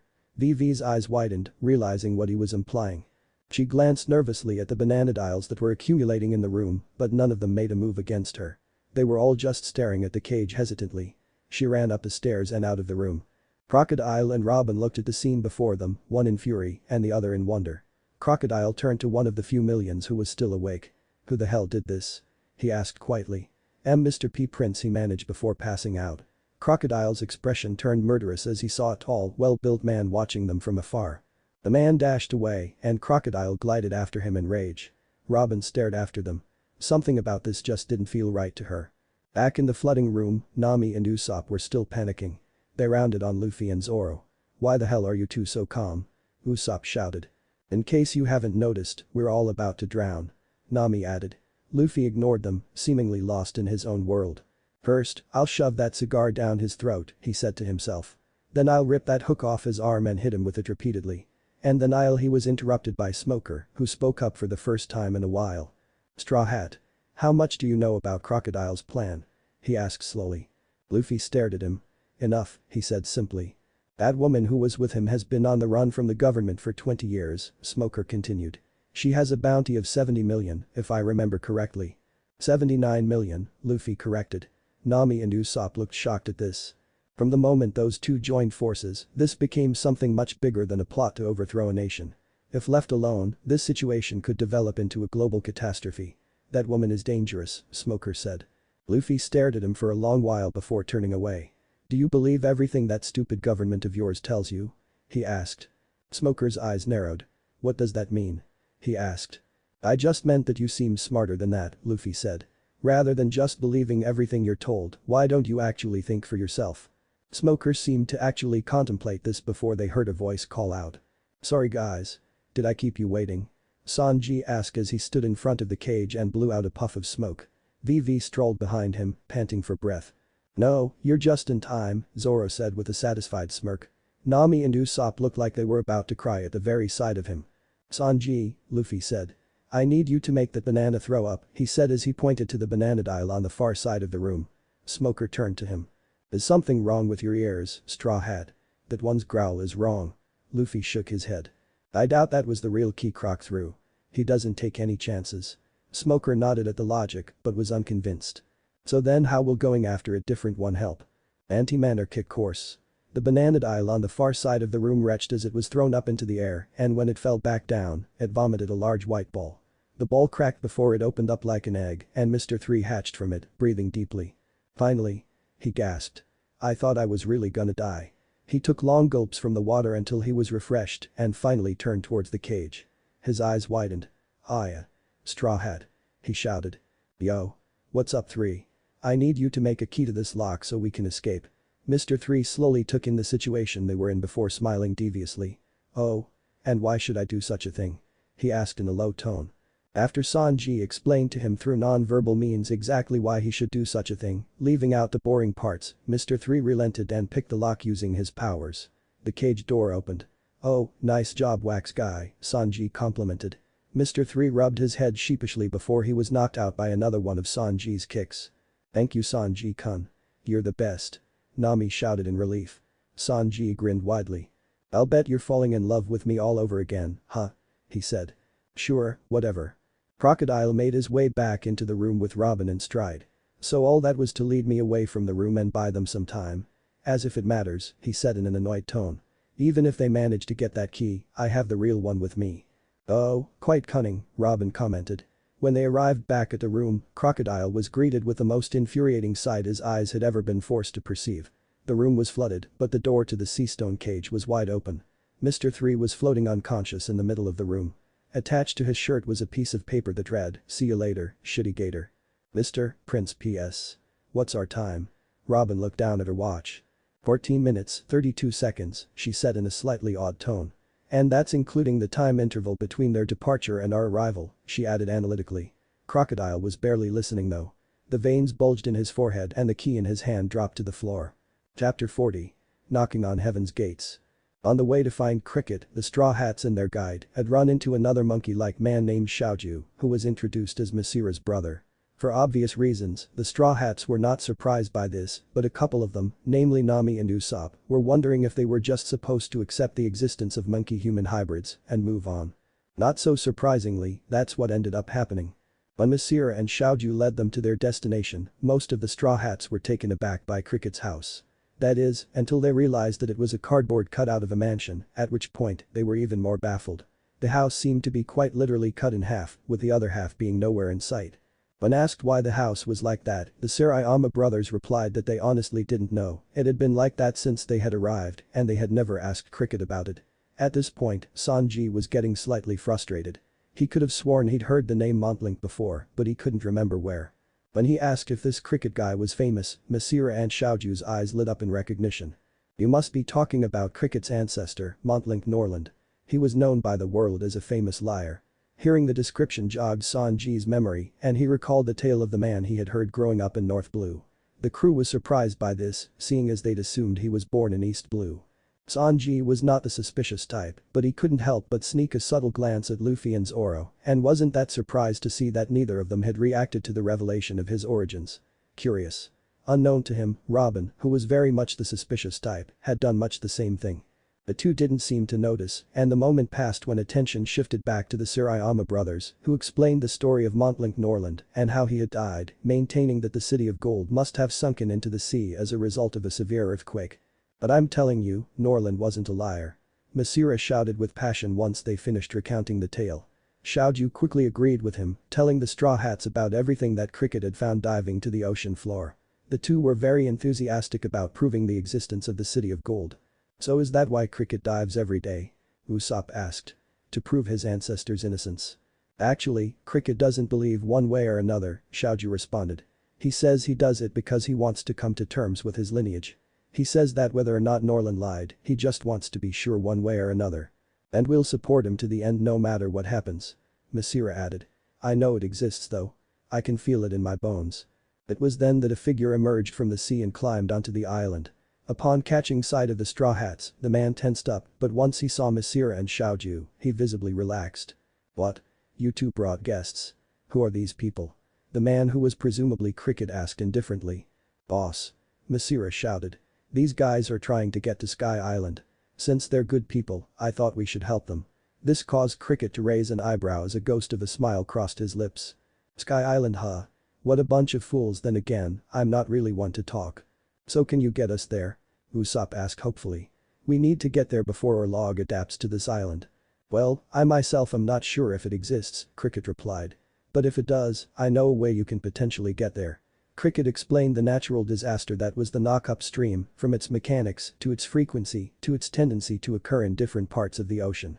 If you want to get to the sky, that's the way to do it. But if Sky Island really is just a legend, you will fall back to the sea and die, he said. The key to this is timing. Above these seas there is a cloud called Millennium Cumulonimbus. It is, for all intents and purposes, a liquid cloud. The chemistry behind its formation is unknown, since no one has been able to sample it, but what we do know is that it's a form of water less dense than air that retains the ability to support buoyant solids.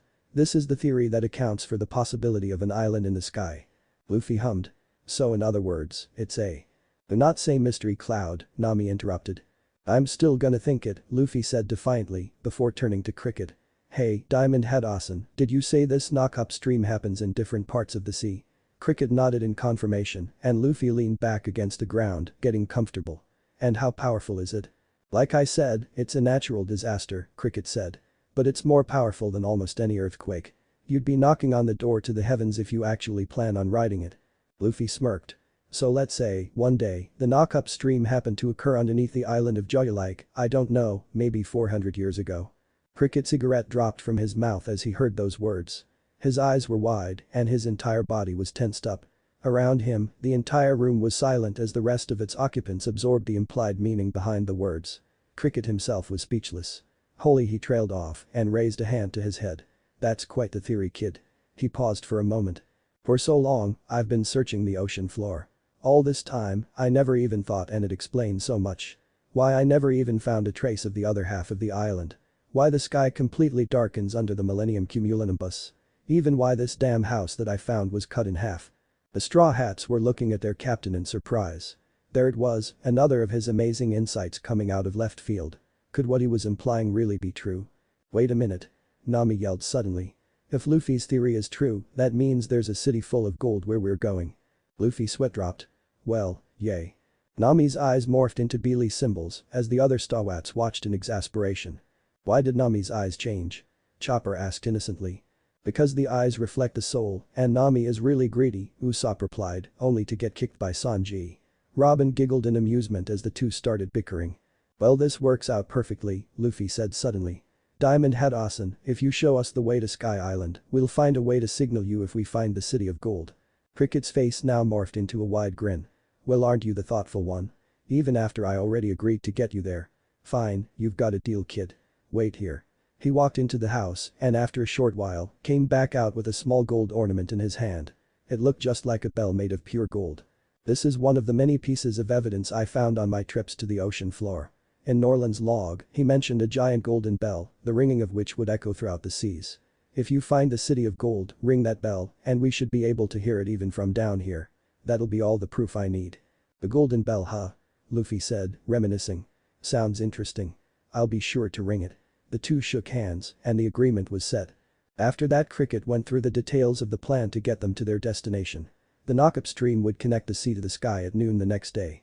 Until then, the Surayama brothers would work on remodeling their ship so it could reach the sky, and then at morning they'd set sail and position their ship above Knockup stream, directly south of Jaya. At that point, Zoro spoke up. How are we going to get there though? He asked. The log can't take us to a destination without a magnetic field. Cricket perked up in realization upon hearing this and told them to wait while he ran into the house again. Meanwhile, the other Straw Hats excluding Luffy and Robin were giving Zoro wide berth. Zoro looked puzzled by their behavior. What? He asked in a slightly annoyed tone. You're thinking ahead when it comes to navigation now? Nami asked incredulously. I wouldn't have guessed that you knew how a regular compass works, much less a log pose, Usopp mused. What have you done with that shitty swordsman? Sanji mumbled. Give Zoro back, you asshole. Chopper shouted. Zoro began sputtering indignantly. Of course I am. Sanji peered at Zoro closely. His aura feels like the shitty Marimo. Then again, I'm still pretty new at this. I'm not the shitty Marimo. Zoro shouted, annoyed that his nickname from his previous life seemed to be catching on again somehow. Usopp pointed at Zoro in accusation. Aha. A confession. So you really aren't Zoro. Zoro turned to Usopp menacingly, causing him to gulp in fear. Usopp, he said in a low tone. One more word and I'm going to cut off your defining appendage. The other male Straw Hats paled upon hearing this, but none more than the sniper himself, who fell back onto the grass and covered his face with his hands. No. Not the nose. Anything but that. Now the crew looked at Usopp in equal parts bewilderment and amusement. Usopp, Sanji said carefully, his lips quirking into a barely restrained smile. I don't think that's what he. Zoro. Chopper shouted in interruption. How could you threaten to cut off Usopp's nose? Are you really an impostor? Zoro groaned, while Nami and Robin failed to suppress their laughter, and Luffy didn't even try. Cricket, who had already gotten back, cleared his throat. If you're done. The laughter slowly died down, and Luffy nodded at Cricket. Alright then. This is what's called a south bird, the man said, holding up a golden model of a rather odd bird. They have the ingrained instinctual habit of always pointing their heads to the south. You need to capture one of these so it can guide you to the knockup stream. They can be found in the forests of Jaya. With a plan finally in mind, the Straw Hats made their way into the forest to find a south bird, while Masira and Shouju got to work on the Going Merry. This time tomorrow, they'd be knocking on heaven's gates one way or another. Ace twitched in agitation as another haki-imbued sword slash assaulted him, only to phase through his body again, as the injured Vice Admiral's armaments was cancelled out by his own. Like I said, he muttered in annoyance in between swipes. I'm not here. He charged up a fire first in less than a second and unleashed it onto the outmatched marine. To pick a fight. His actions seemed to contradict his words in that moment as the charred form of Vice Admiral Kamal crashed through the walls of the marine branch that Ace had infiltrated. He didn't get up this time. What an annoying bastard, Ace muttered. Then again, I'm not much better. Go to the G2 branch, I said. They could have intel on the revolutionaries, I said. They might not even recognize me, I said. Seriously, when did I start acting like Luffy?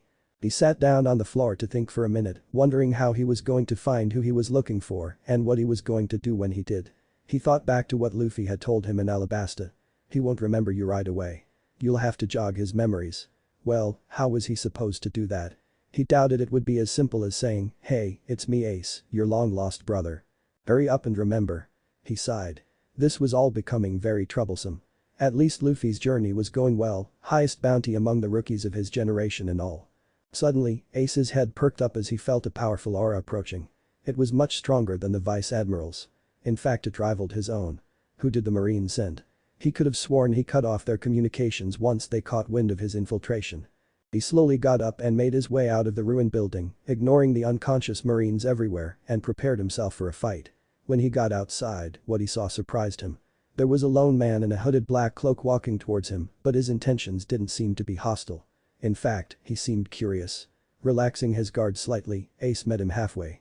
If you're here to harass the Marines, I'm afraid I may have beaten you to it, revolutionary. The man under the hood chuckled in good nature. No, that's not why I'm here.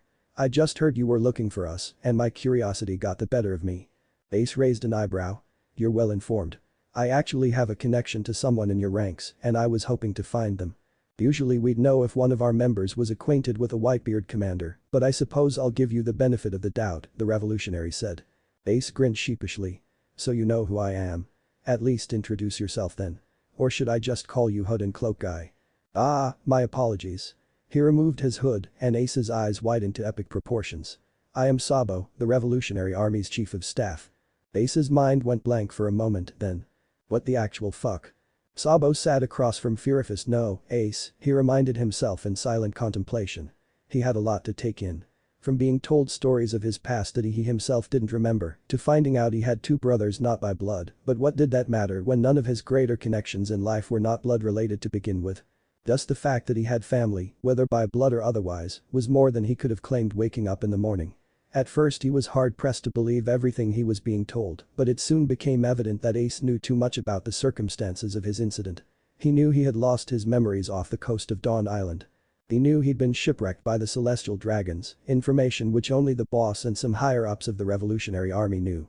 But above all, Sabo knew that the look of shock, nostalgia, and happiness that finally settled onto Ace's face upon seeing his own had not been faked.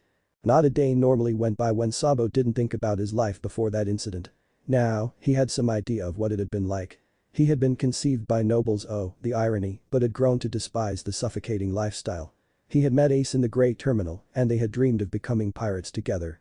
Later on they had met a boy named Luffy, and eventually the three of them would become brothers through spilling blood, sweat and tears together. They had even exchanged cups of sake.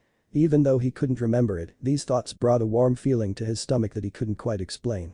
It was as if his unconscious mind remembered, which, come to think of it, it probably did. He was no expert on amnesia though. Ace was giving him space, which he was grateful for, but he could tell that the only thing the guy wanted to do at this moment was envelop him in a bone-crushing hug. From what he'd been told, he couldn't really blame him. If he had lived for 10 years thinking his brother was dead only to later find out that he was alive, he would be feeling sentimental too. But for the life of him, he just couldn't remember. No matter how much his thoughts would attempt to penetrate though the sea of blackness that haunted his dreams, he could not recall anything prior to the suffocating murky depths. He was starting to think that an inability to breathe, whether literal or metaphorical, had been a defining trait of his previous life. Ace? He spoke up. The flameman's head perked up at the sound of his voice breaking the silence.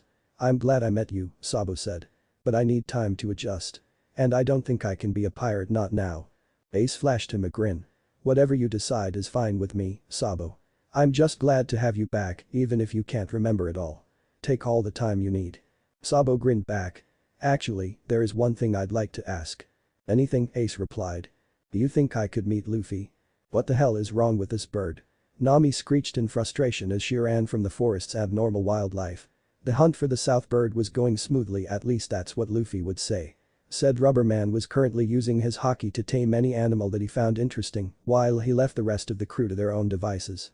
If Nami wasn't so busy running away from giant centipedes, she'd be giving him a piece of her mind right about now. What was so funny anyway? Wasn't it enough that she had a goddamn bird laughing at her? Why did Luffy have to join in? Robin was faring better, watching in amusement as everything unfolded from atop a high branch of a tree she had cleverly scaled with her powers. Of course, if it looked like anyone was going to get hurt, she was ready to intervene, but somehow, she didn't feel the need at the moment. It was just so funny. The South Bird had ambushed them. There was no other way to explain their current predicament. She was mildly curious to know how smart such birds would have to be to have known they were coming and prepared for them. She giggled as Usopp scrambled up a tree himself in a panic as he was chased by a man-sized praying mantis. He may not have her devil fruit ability, but no one could tell him he wasn't a good climber. Sanji seemed to be the only one actually fighting right now, content in protecting Nami from the animals that were assaulting her.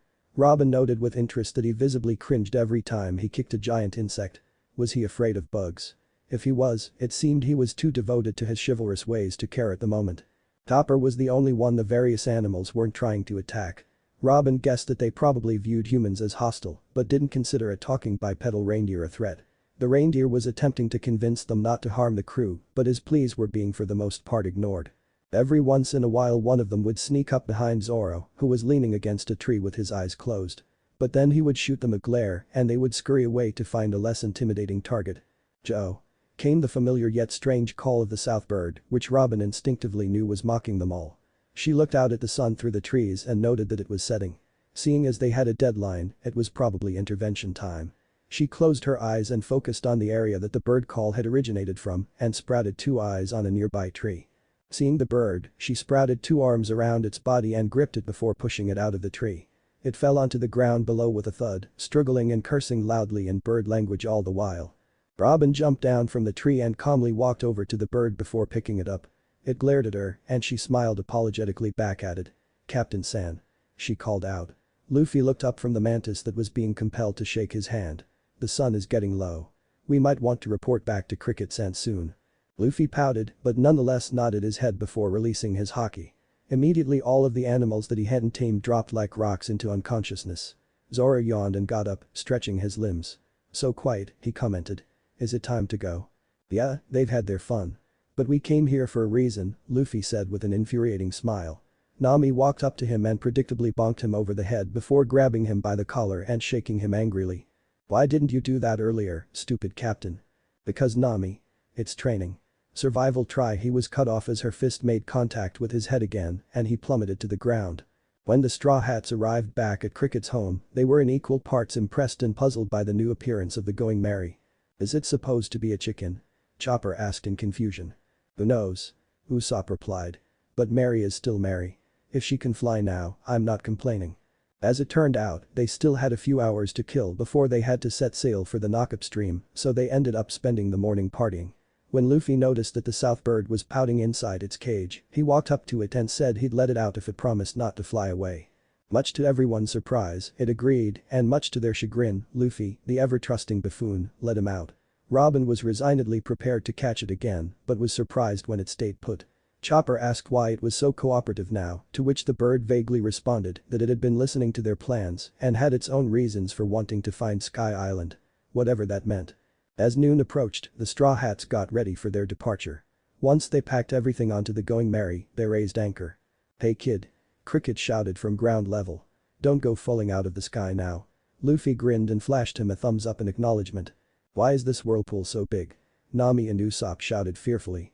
The false night had already fallen and they were currently getting sucked into the biggest whirlpool that could be found in the first half of the Grand Line.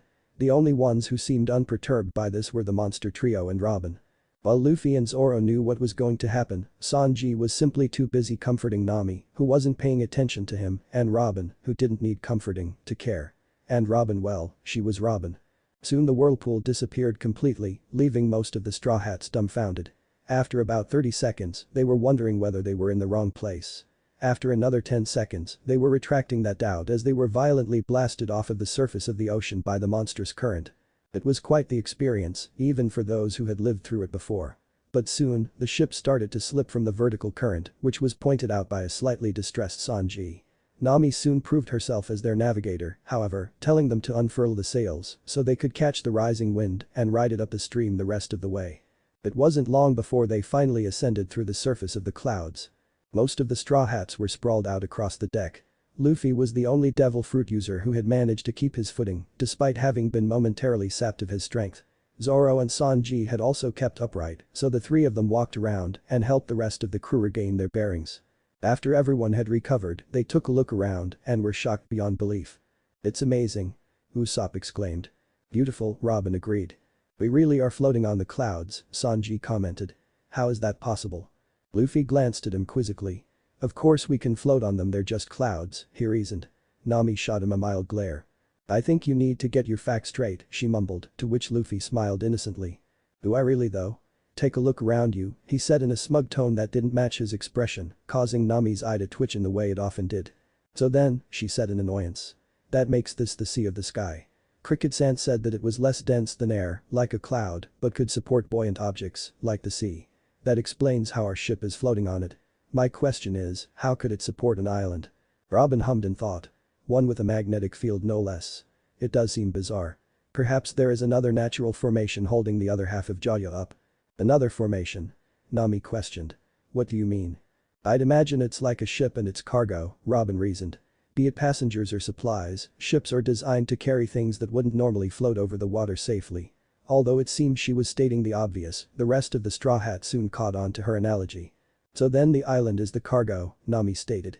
"And the ship is something solid enough to support an island like Jaya and either light or buoyant enough to float on the Sea of the Sky." "That would be my guess," Robin confirmed. "Nami-san and Robin-chan are so incredibly smart." Sanji swooned. "So it's a mystery ship," Luffy concluded happily. "Navigator-san, perhaps you should check the log pose," Robin suggested. "We still don't know which direction we're headed from here." Nami looked down at the log and was shocked. "It's still pointing up," she exclaimed. "Does that mean we need to go higher?" "That would mean there is another layer of Millennium Cumulonimbus cloud above this one," the archaeologist stated calmly. "The only question is, how do we get higher?" "You guys need to lighten up," Usopp shouted. "Enjoy the adventure and we'll figure it out as we go. I for one, am looking forward to going for a swim in the Sea of the Sky." Luffy instantly grew serious hearing that. "Usopp, don't do that," he said in a surprisingly stern voice. "He's probably right," Sanji stated. "We still don't know much about the sea. It's best not to fool around." "Oh come on. A sea is a sea," the sniper insisted, leaning over the railing to get a better look. Before he could go any farther, however, Luffy pulled him back. "Hey. What's your problem, Luffy?" he whined. "Usopp," Zoro spoke up, "how far are you planning to swim?" "How far?" Usopp shrugged. "I just wanted to see if I could touch the bottom. I can hold my breath really well, so it shouldn't be a bottom," Zoro repeated. There was silence for a moment as the Straw Hats caught on and their eyes widened. Usopp gradually grew pale and started sweating, and Chopper screamed in panic. "Usopp, don't swim. Please don't swim," he cried. Nami smacked Usopp upside the head. "You idiot. You could have fallen right out of the sky. This is why we need to gather information first. She shouted. Usopp went into a corner to brood. Sky Island is scary, he muttered quietly. Suddenly a loud splash of water was heard and the Straw Hats turned to see a large purple, eel-like creature advancing toward the ship. Sky Island is scary. Usopp repeated loudly. After Sanji knocked out the sea monster, or rather the sky monster, it coughed up a small, oddly shaped fish. Robin walked over and picked it up. So then this is a skyfish. It seems that since there is no seafloor here and the sea cloud is much less dense than water, they must have undergone various adaptations to survive. As she was speaking, Luffy came over and grabbed the fish out of her hands. Robin, assuming he wanted to observe it, said nothing. Moments later, he was eating it out of a plate happily. I saw it eat it, Sanji stated absently. We weren't done looking at it yet. Nami shouted in aggravation, although Robin didn't seem to mind much. Meanwhile, Chopper was staring out at the expanse of cloud through binoculars. It's so white, he said dreamily, catching Luffy's attention. See anything, Chopper? Luffy asked with a grin. Yay. There's another ship. Chopper reported eagerly. And a person. Luffy watched as Chopper gradually paled, then started panicking. Oog. He blew up the ship. He shouted, dropping the binoculars and running around the deck frantically. Chopper, what's wrong? Usopp asked, having broken out of his depressed stupor. There's someone coming. He's gonna sink our ship. The reindeer said in distress. The Straw Hats looked out over the sea cloud and saw that there was indeed someone riding towards them on what looked like skates. Luffy thought back. That's the bazooka guy. Wiper, I think. As the Shandian landed on the deck of the Going Merry, Luffy let loose a liberal blast of haki. He could see Wiper's eyes narrow under his mask, indicating that he had noticed the mental assault, but he seemed unfazed by the unidentified attack. Your mind games have no effect, Blue Sea Dweller. I shall reject you. He swung his bazooka at Luffy, who leapt to the side to avoid it and then made a beeline for Sanji, who blocked his kick with his leg. The chef was pushed back though and had to catch himself by doing a backflip to regain his balance. Seeing him gasp for breath, Luffy and Zoro remembered that it was everyone's first time in the thin air. Sanji would normally be up to the task, but he was struggling to keep up. They were getting ready to intervene when they heard a shout from the distance. That's quite enough. The weird knight that Luffy identified as Ganfall shouted, aiming his spear at the Shandian. The spear was blocked by his shield, but Wiper, realizing he was outnumbered, took his leave and disappeared over the clouds again. Who the hell was that? Nami asked, before turning to Sanji. And what's with you? Sorry Nami-san, Sanji said, recovering his breath. My body feels weak for some reason. It must be because of the low air pressure up here, Robin surmised. Ah, you must be residents of the Blue Sea then, Ganfall stated. Blue Sea? Who are you, old man? Usopp asked. Ah, forgive me. I am Ganfall, the Knight of the Sky, and this is my partner Pierre. Those who are born below the clouds are called Blue Sea Dwellers. That would apply to us then, Zoro confirmed. It can't be helped then. This is the White Sea, 7,000 meters above the Blue Sea. Above us still is the White Sea, 3,000 meters higher. It will take a while for your bodies to adjust to the atmosphere. Sanji got up from his seated position. No problem. I think I'm getting used to it now, he stated, throwing a few experimental kicks at the air.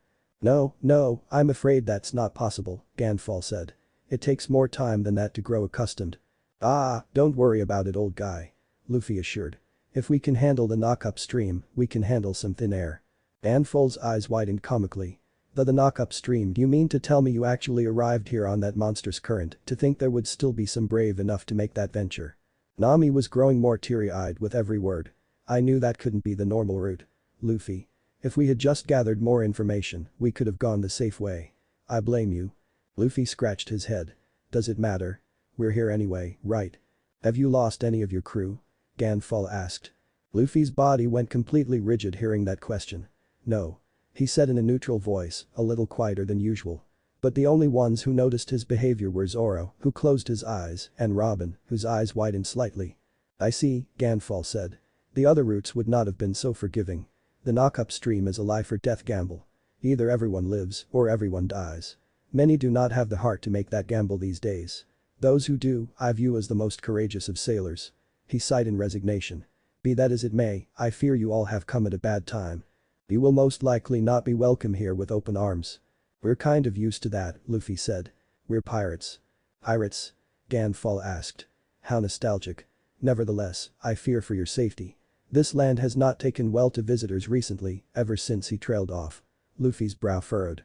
That was different. Ever since what? But Ganful didn't elaborate, choosing instead to drop a whistle onto the deck. This is a service. Blow the whistle once and I will come to your aid. After that, each blow will cost you 50 million extol. I have to make a living, you know. Extol, what is that? Nami asked. Extol are the currency of the Sky Islands. You Blue Sea dwellers use berry, correct? I believe one berry is worth 10,000 extol. If that is all, I will take my leave. Best of luck to you all. After the revelation that his bird was a devil fruit user and could turn into a bird-horse hybrid that looked a lot like a pink Pegasus, the Straw Hats were left in the middle of the White Sea. They soon decided to head towards a waterfall that they saw in the distance. They sailed under a sign labeled Heaven's Gate and were soon surrounded by large bundles of cloud on all sides. Luffy stretched his arm out and commented that they were solid, which led to him, Usopp, and Chopper taking a detour to bounce around excitedly on the dreamlike substance. They sailed under a waterfall and were met by a short old woman with what appeared to be a camera. "Hello there, may I ask where you are from and what your business in Skypia is?" she asked. "We're from the Blue Sea," Usopp said. "And I guess you could say we're sightseeing." "Oh, I see. In that case, none of you are permitted to enter," she stated with a neutral expression. There was silence for a moment before her statement registered. "The fuck?" Amazon smirked.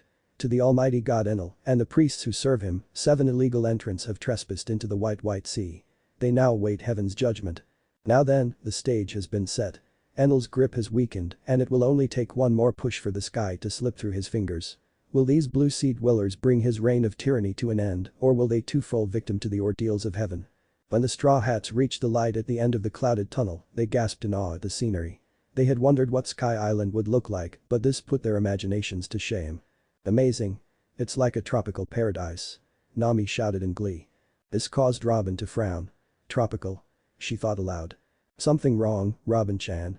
Sanji asked. "I just thought of it now, but how can it be so warm up here?" Robin asked. "We are, after all, 10,000 meters above sea level. This place should by all rights be colder than the peaks of the highest mountains, and yet it is not only able to support entire civilizations of life, but actually has a tropical climate. How is that possible?" "The same way the knockup stream forms underneath an island," Luffy said sagely. Robin turned to him curiously. "I was wondering about that as well," she admitted. "It's not as if islands float on the sea after all." Luffy desperately wanted to exclaim that it was a mystery island, but knew that while he was content in just enjoying the ride, Robin actually showed genuine interest in knowing and understanding these types of things. He rubbed his head sheepishly. "Sorry Robin. I don't actually know. I was just saying that neither of them really make sense." Robin blinked and smiled lightly. "Oh, I suppose I should have gathered that. I guess I'm just too curious." Nami was giving serious thought to the question, but was broken out of her theorizing when Luffy shouted. "We've reached land." "It's an angel," Sanji shouted. Normally Nami would facepalm upon hearing this, but she had to admit that the exclamation had merit. The girl had wings, much like the old woman who had allowed them to enter. The fact that they were currently on a sky island made the concept of an angel almost credible. Said girl turned to them in surprise, but soon smiled. "Hizo," she greeted, confusing the Straw Hats with the unfamiliar speech. As it turned out, the girl, who introduced herself as Canis, and her father, who arrived shortly afterwards, were both inhabitants of Angel Island, which was the part of Skypia they were currently in. Looking closely, they could see that the entire island was made of the same solid cloudy material that they had come across in the White Sea below, which Robin claimed must have been how Joya would be able to float on it. It was supported by what Canis confirmed was called Island Cloud, while the Island Cloud floated on the White Sea. "I'm sorry," Canis's father, who had introduced himself as Pugaya interrupted, "but where is Joya? I've never heard of such a place." "Oh, sorry," Nami said, realizing they were excluding Canis and her father from the conversation. "Joya is an island on the Blue Sea, where we came from." Suddenly Canis turned pale and fell backwards onto the beach, causing many of the Straw Hats to frown. Pugaya had a grave expression on his face. "Canis-chan," Sanji said worriedly, "are you alright?" "You all," she gasped, "you're from the Blue Sea?" "That's right," Luffy said blankly, but inwardly he was wondering what was wrong. Canis hadn't reacted this way last time. Was it because of Zoro turned toward Luffy. "The old lady did say we would be criminals from the get-go," he reminded everyone. "Maybe we shouldn't be staying here. We might get Canis involved." "You entered illegally?" Pugaya asked. "But how the Milky Road can't be traversed without the—" "That old lady let us in," Usopp interrupted. "She said we could come, but we'd be treated as criminals. Maybe this was a bad idea in retrospect." Canis started panicking. "You have to leave here immediately.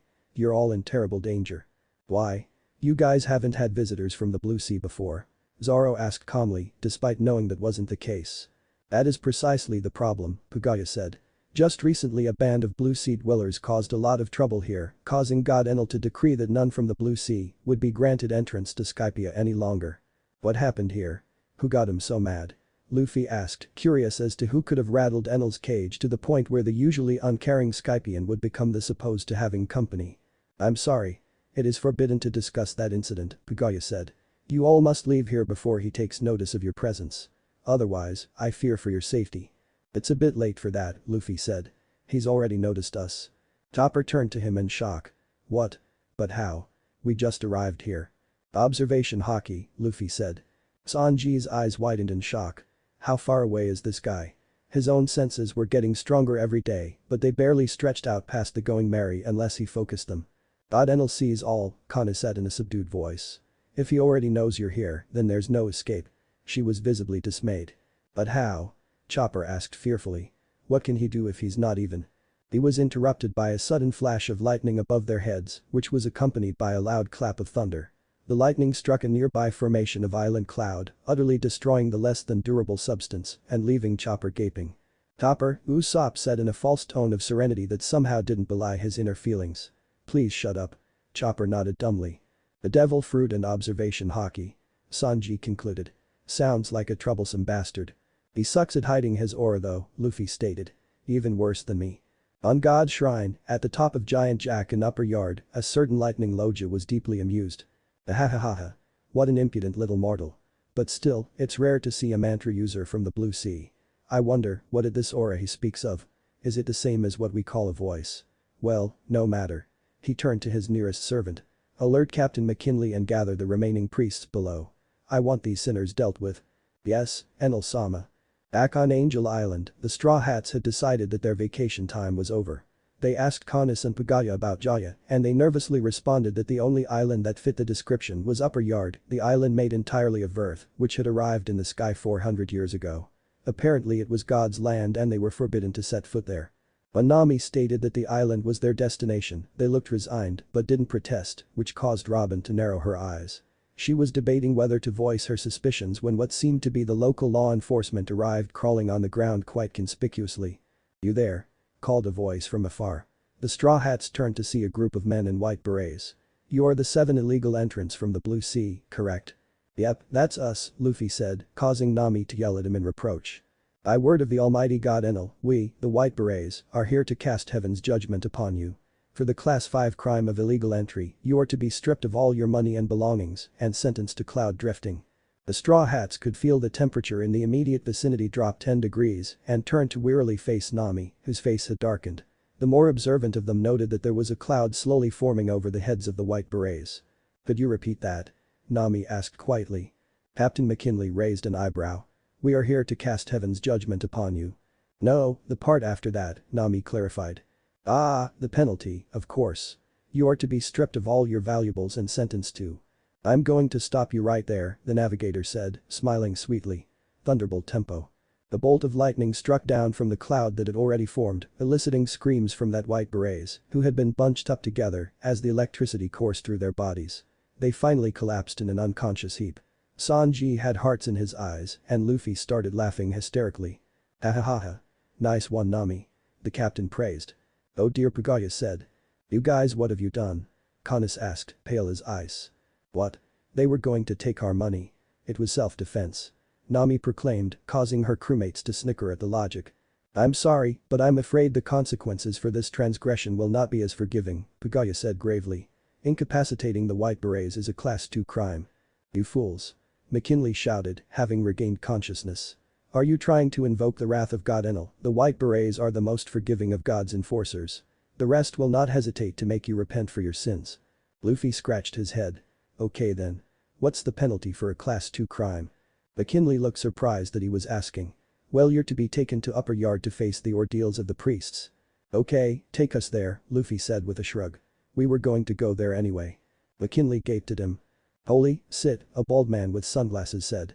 The giant dog immediately stopped pounding the dead man who had fallen victim to the ordeals. It seems we have news. Another tall man with a strange hairstyle and a permanent angry glare on his face walked up to him and started speaking. Ohm couldn't understand a word he was saying, however. "You poor soul," Ohm said. "Having to constantly be reminded to open your mouth when you speak. Were you not a priest, I would personally act as your salvation and end your miserable existence." Hidatsu's jaw dropped in shock. "How careless," he exclaimed. "As I was saying, we have orders from God's shrine. There were 7 illegal entrants who have committed a class 2 crime. We are to deal with them once they arrive." Ohm hummed. "More wretched souls that need saving. Very well. Let's go, Holy. We shall prepare the ordeal of iron." The dog obediently followed him into the underbrush on its hind legs. "Luffy, are you sure this is a good idea?" Usopp asked nervously as he watched the giant lobster grab hold of the ship again. "Nope, but it should be fun. Now let's go." "So let me get this straight. God wants to kill us and we're just going to march right into his home so he'll have an easier time?" Nami asked. "City of Gold," was all Luffy said in response. Nami's eyes turned to belly signs as she pumped her fist into the air. "Onward to Jaya," she shouted as the ship started moving towards Upper Yard. "So what? Are you saying the enemy of our enemy is our friend? Grow up. The second Enel falls from power, he'll attempt to take back Upper Yard for the Skypians. Whether it's Ganfall, Enel's enforcers or the Blue Sea Dwellers, we'll take them all down." Isa gulped when she heard the anger in his voice. He was always angry. Why was he always so angry? "Isa." Isa tripped and fell over herself again before turning and glaring at Brahim. "Why do you guys always do that?" she yelled. "I wouldn't eavesdrop right now," the Shandian gunman advised. "Wiper's in a bad mood." "Isn't he always?" Isa muttered. Brahim smiled. "Point taken. But he's especially high-strung about the Blue Sea Dwellers that have just arrived." "Is it that big a deal?" Isa asked. "They're just Blue Sea Dwellers." Brahim raised an eyebrow. "And are you forgetting what happened the last time Blue Sea Dwellers set foot on Upper Yard?" he asked rhetorically. Isa visibly shivered. "No," she admitted. She could never forget. It was hard to forget the most terrifying voice she had ever heard. It was hard to forget a voice more terrifying than God's. "Hey Nami," Luffy called from one of the lower branches of a tree. "Look what I found. It's Old Man Cricket's house." Nami's eyes widened. "What?" With Robin's help, she was able to make it to the same branch Luffy was on to get a better vantage point. She gasped. "You're right. That's the other half of the house we saw." "Well, there's our irrefutable proof of your theory. But how did you even know? It doesn't seem like you to think of something like that." "Maybe I'm just smarter than I let on," Luffy replied. "Or maybe you're just too lazy to think most of the time," Nami suggested as she surveyed their surroundings from atop the branch. "Hey, thinking is hard." "Hasten point," she said, finishing the rough outline of the map she was drawing. "Alright guys, take a look." Luffy, Zoro, and Robin looked over her shoulder. They had decided early on that if they wanted to find the City of Gold, they would have to orient themselves. "This is where the Going Merry is," she said, pointing to the altar. "And this is where we are right now." In his logbook, Norland said that he found the City of Gold in the skull's right eye. "That's here," she said, putting the individual maps of Jaya and Skypia together to form a skull. "That means that we need to go directly south of here. First, though, let's get back to the Merry. It's getting dark out, so we should wait until tomorrow to make the trip." "Sounds like a plan," Luffy said. "And if God tries to stop us, we'll just kick his ass along the way. I am Satori. I am here to judge you, oh despicable sinners." Sanji stared at the round man in disinterest. "No," he said blandly. Satori looked taken aback. "No," he repeated, never having gotten a response like that before. "What do you mean?" But Sanji had already turned around and started walking away. "Hey, where do you think you're going?" Satori asked, jumping off the orb of cloud he was sitting on and landing in front of the chef, who grunted in annoyance. "Listen, I'm gonna be honest with you. I may not look it, but I am rightfully pissed right now. After being separated from Nami-san and Robin-chan, I am by no means in the mood for this shit today. So, why don't you just do everyone, including yourself, a favor and get off our ship?" Satori stared at him open-mouthed. "Why the hell would I do that?" he exclaimed. "It is my divine duty as a priest to bestow judgment upon you." Sanji raised an eyebrow. "Wait, you're one of those priest guys?" "Ho ho. That is correct, Blue Sea Trash." Sanji sighed. "I guess there's no avoiding it then." Before the priest could ask what he meant, Usopp came out onto the deck of the Going Merry. "Hey Sanji, what's the commotion? Who's this guy?" Usopp asked. "It's one of those shitty priests," Sanji said. "What? Him?" Usopp asked, having pictured a priest to look differently. "Who are you calling a shitty priest?" Satori raged, charging at Sanji with an open palm thrust. Sanji ducked out of the way and narrowed his eyes. He could tell there was something weird about this guy's attacks. Usopp readied his slingshot, but Sanji waved him off. "Stay out of it. I can take this guy no problem." Usopp shrugged and lowered the weapon. Sanji leapt at Satori with a kick at the ready, but the priest just smiled. "A kick with your right leg," he said, before dodging out of the way. Sanji grunted again. "So, that's your game," he said. Satori came forward with another palm thrust, and Sanji smirked. "A shock wave from the device on your hand." Satori was completely caught off guard by this, and Sanji weaved out of the way of his attack, aiming another kick at him. Satori predicted his movements with mantra and dodged accordingly again, but was surprised when the move ended up being a feint and was unable to dodge the next kick aimed at his face. He was sent careening off of the ship, only to be caught by his orb of cloud. "What, it can't be?" a mantra user Satori asked in bewilderment, clutching at his bloodied face. "Mantra, that's what Kanos's father said too. Is that what it's called here?" Sanji wondered aloud, before charging forward with another kick at the ready. Satori was able to dodge this one by jumping back onto the ship, and when Sanji turned to face him, he wore a sinister grin. He pulled on a thread, and the orb he'd been sitting on came rushing towards Sanji. The chef, deeming it little thread, kicked it into the air, which turned out to be a mistake when he was caught in the resulting explosion. Caught off guard, he was unable to regain his bearings before Satori rushed him again. "Impact!" he shouted as the dial connected with the chef's torso. Sanji coughed a wad of blood and fell back onto the deck. "Sanji!" Usopp shouted in worry as Satori laughed victoriously. "Ho ho.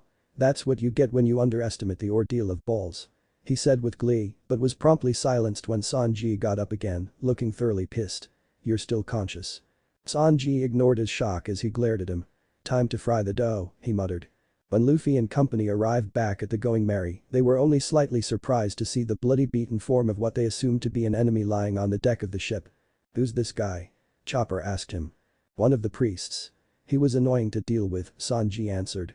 Indeed, he was covered in bruises, which only became more obvious once he removed his shirt as Chopper instructed. As the doctor tended to his wounds, Zoro yawned before leaning against the wall. "So, how was the fight, cook?"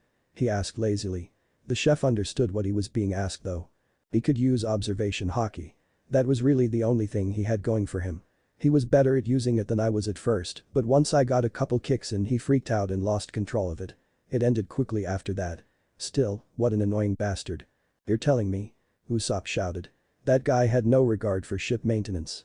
What was he thinking, lighting an explosion above the deck of the Mary? "How am I supposed to repair this?" "No use worrying about it," Sanji replied. "At least he's quiet now. The question is, what do we do with him?" Nami said. "We can hardly just leave him on the ship." Luffy walked up to the priest and hoisted him up. The crew watched blankly as he threw him off the ship, past the altar, and into the forest. "That takes care of that," Luffy said. "So, guess what we found out?" After Luffy explained their findings on the City of Gold, the Straw Hats were surprised by the sight of Gan fall flying toward their ship. When asked what he was doing on Upper Yard, where he apparently hadn't set foot in years, he explained that he heard from an Angel Island citizen that they had come to God's land and wanted to make sure they came out of it all right. "That must have been Kanos," Nami reasoned. "To be honest, I'm a bit worried about her. Couldn't her regard for our well-being mark her as an accomplice?" she asked anxiously. "Not to worry," Ganfol replied. "I've moved her to a safe location where even Enel's mantra does not reach. Still, I was surprised to hear that you all came to Upper Yard willingly. Are you sure you know what you're doing?" "Don't worry about us, Weird Knight. We've been in worse situations than this," Luffy replied. "Thanks for everything you've done, though. Want to join us for the night? We were going to set up camp." "I'm afraid I cannot. There is a matter that has come to my attention, and while I appreciate the offer, I must attend to it." Luffy shrugged. "Suit yourself. Good luck, then." As he flew off, Nami turned to him. "Are you sure we should set up camp? We're in enemy territory, it might be better just to stay on the Mary." Luffy stared at her as if she had said something absurd. "Huh? That's stupid, Nami. How can we light a bonfire on the Mary? Are you trying to burn down our ship?" It took a moment for Nami's mind to register that. "Wait, we're gonna do what?" Robin couldn't help but feel a little disconcerted at the moment. Well, it was practical to light a fire to cook their food, one this big was completely unnecessary, and it was even less prudent to keep it going through the night. But apparently, that was their plan, if it could be called such a thing. To throw a party around a bonfire in the middle of enemy territory. Strategically, there was no advantage to such an endeavor at all, but she had already learned that her little crew didn't always think rationally. Even Nami had ultimately just let out a resigned sigh and smiled tiredly before joining in on the fun, while Robin was content to sit back and watch. Would she too settle into this carefree mindset one day? It was a daunting thought, yet an appealing one. Being able to let down her guard, relax and enjoy life. She didn't think about it often, but that was something she had desired for 20 years now. And now that she finally got the chance, she still couldn't help but feel paranoid. Supposedly some habits were too deeply ingrained. So, here she was, sitting on the sidelines as her crew danced with wolves. Were those wolves? Yes, those were wolves, around a bonfire. She couldn't help but smile fondly. Absently, she became aware of Luffy walking toward her. She watched him as he sat down on the log next to her and sighed contentedly, patting his stomach. So, he began, not much of a dancer. Robin leaned back and closed her eyes, feeling the nightly breeze blow against her. I guess not, she replied. I never really learned. Neither did I, to be honest. But hey, what's to learn? Just keep moving. Robin raised an eyebrow in amusement.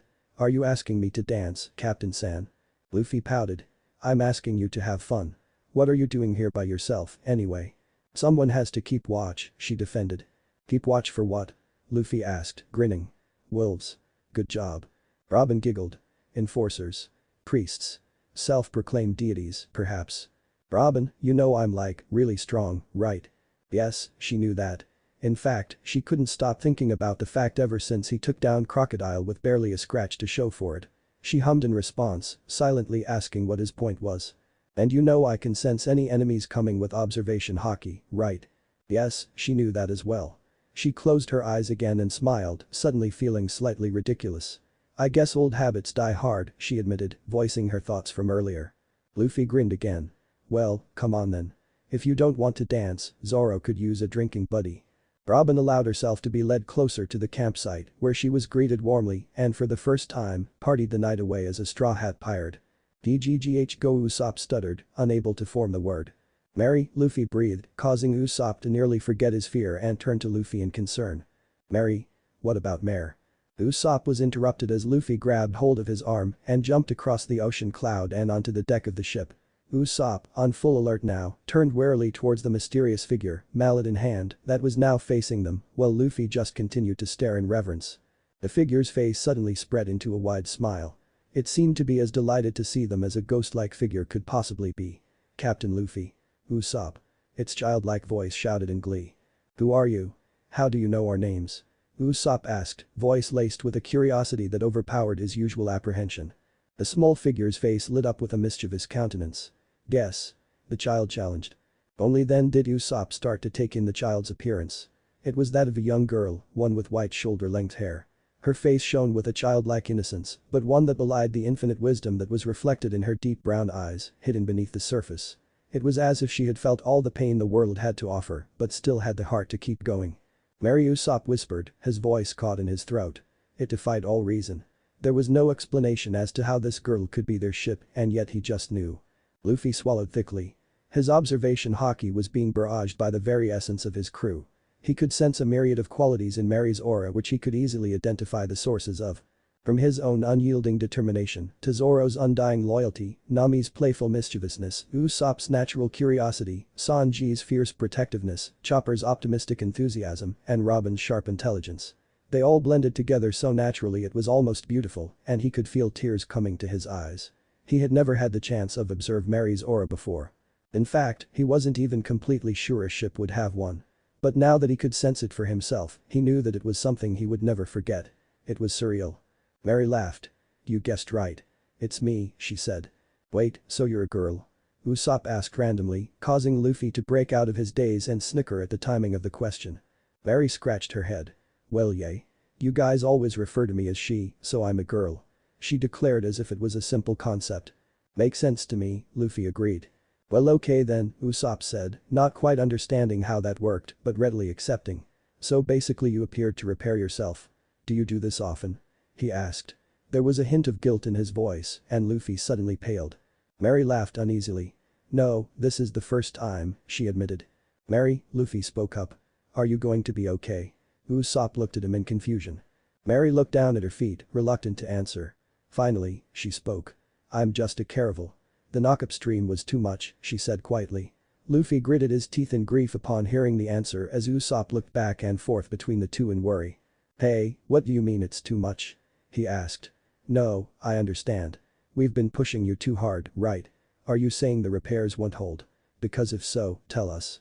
I promise we'll get you to a professional shipwright as soon as we can.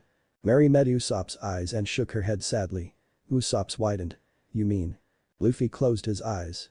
How had it come to this again? He had tried to be careful. He had done his absolute best to stop their ship from being damaged, and up until the knockup stream, he would have sworn blind that he had succeeded. Were there some obstacles that Mary simply couldn't overcome? And in the previous timeline, had she powered through all of those injuries despite the fact that the knockup stream alone had been too strenuous for her? I'm sorry, Mary, he whispered. I tried, he trailed off. Mary shook her head. Don't blame yourself, Captain, she said. You did your best, even from the very beginning. Usopp looked toward his captain, thinking back to all the times Luffy had defended their ship with an uncharacteristic perfectionism that bordered on obsession. Luffy, did you know? He asked. Deep down, I did, Luffy said truthfully. Mary was built in the East Blue. She wasn't designed to endure the Grand Line. But just look at us. Usopp said defensively. Almost all of us are from East Blue, and we made it just fine. He protested. But as much as she's our comrade, Mary isn't human, Luffy reminded him. Our injuries will heal, but hers will just pile up. Mary nodded soberly. There was an oppressive silence for a while before she spoke up again. You're going to need to find a new ship eventually, she said. Usopp's eyes widened again. What? No. We can't just abandon you, Mary. There had to be another way. We can.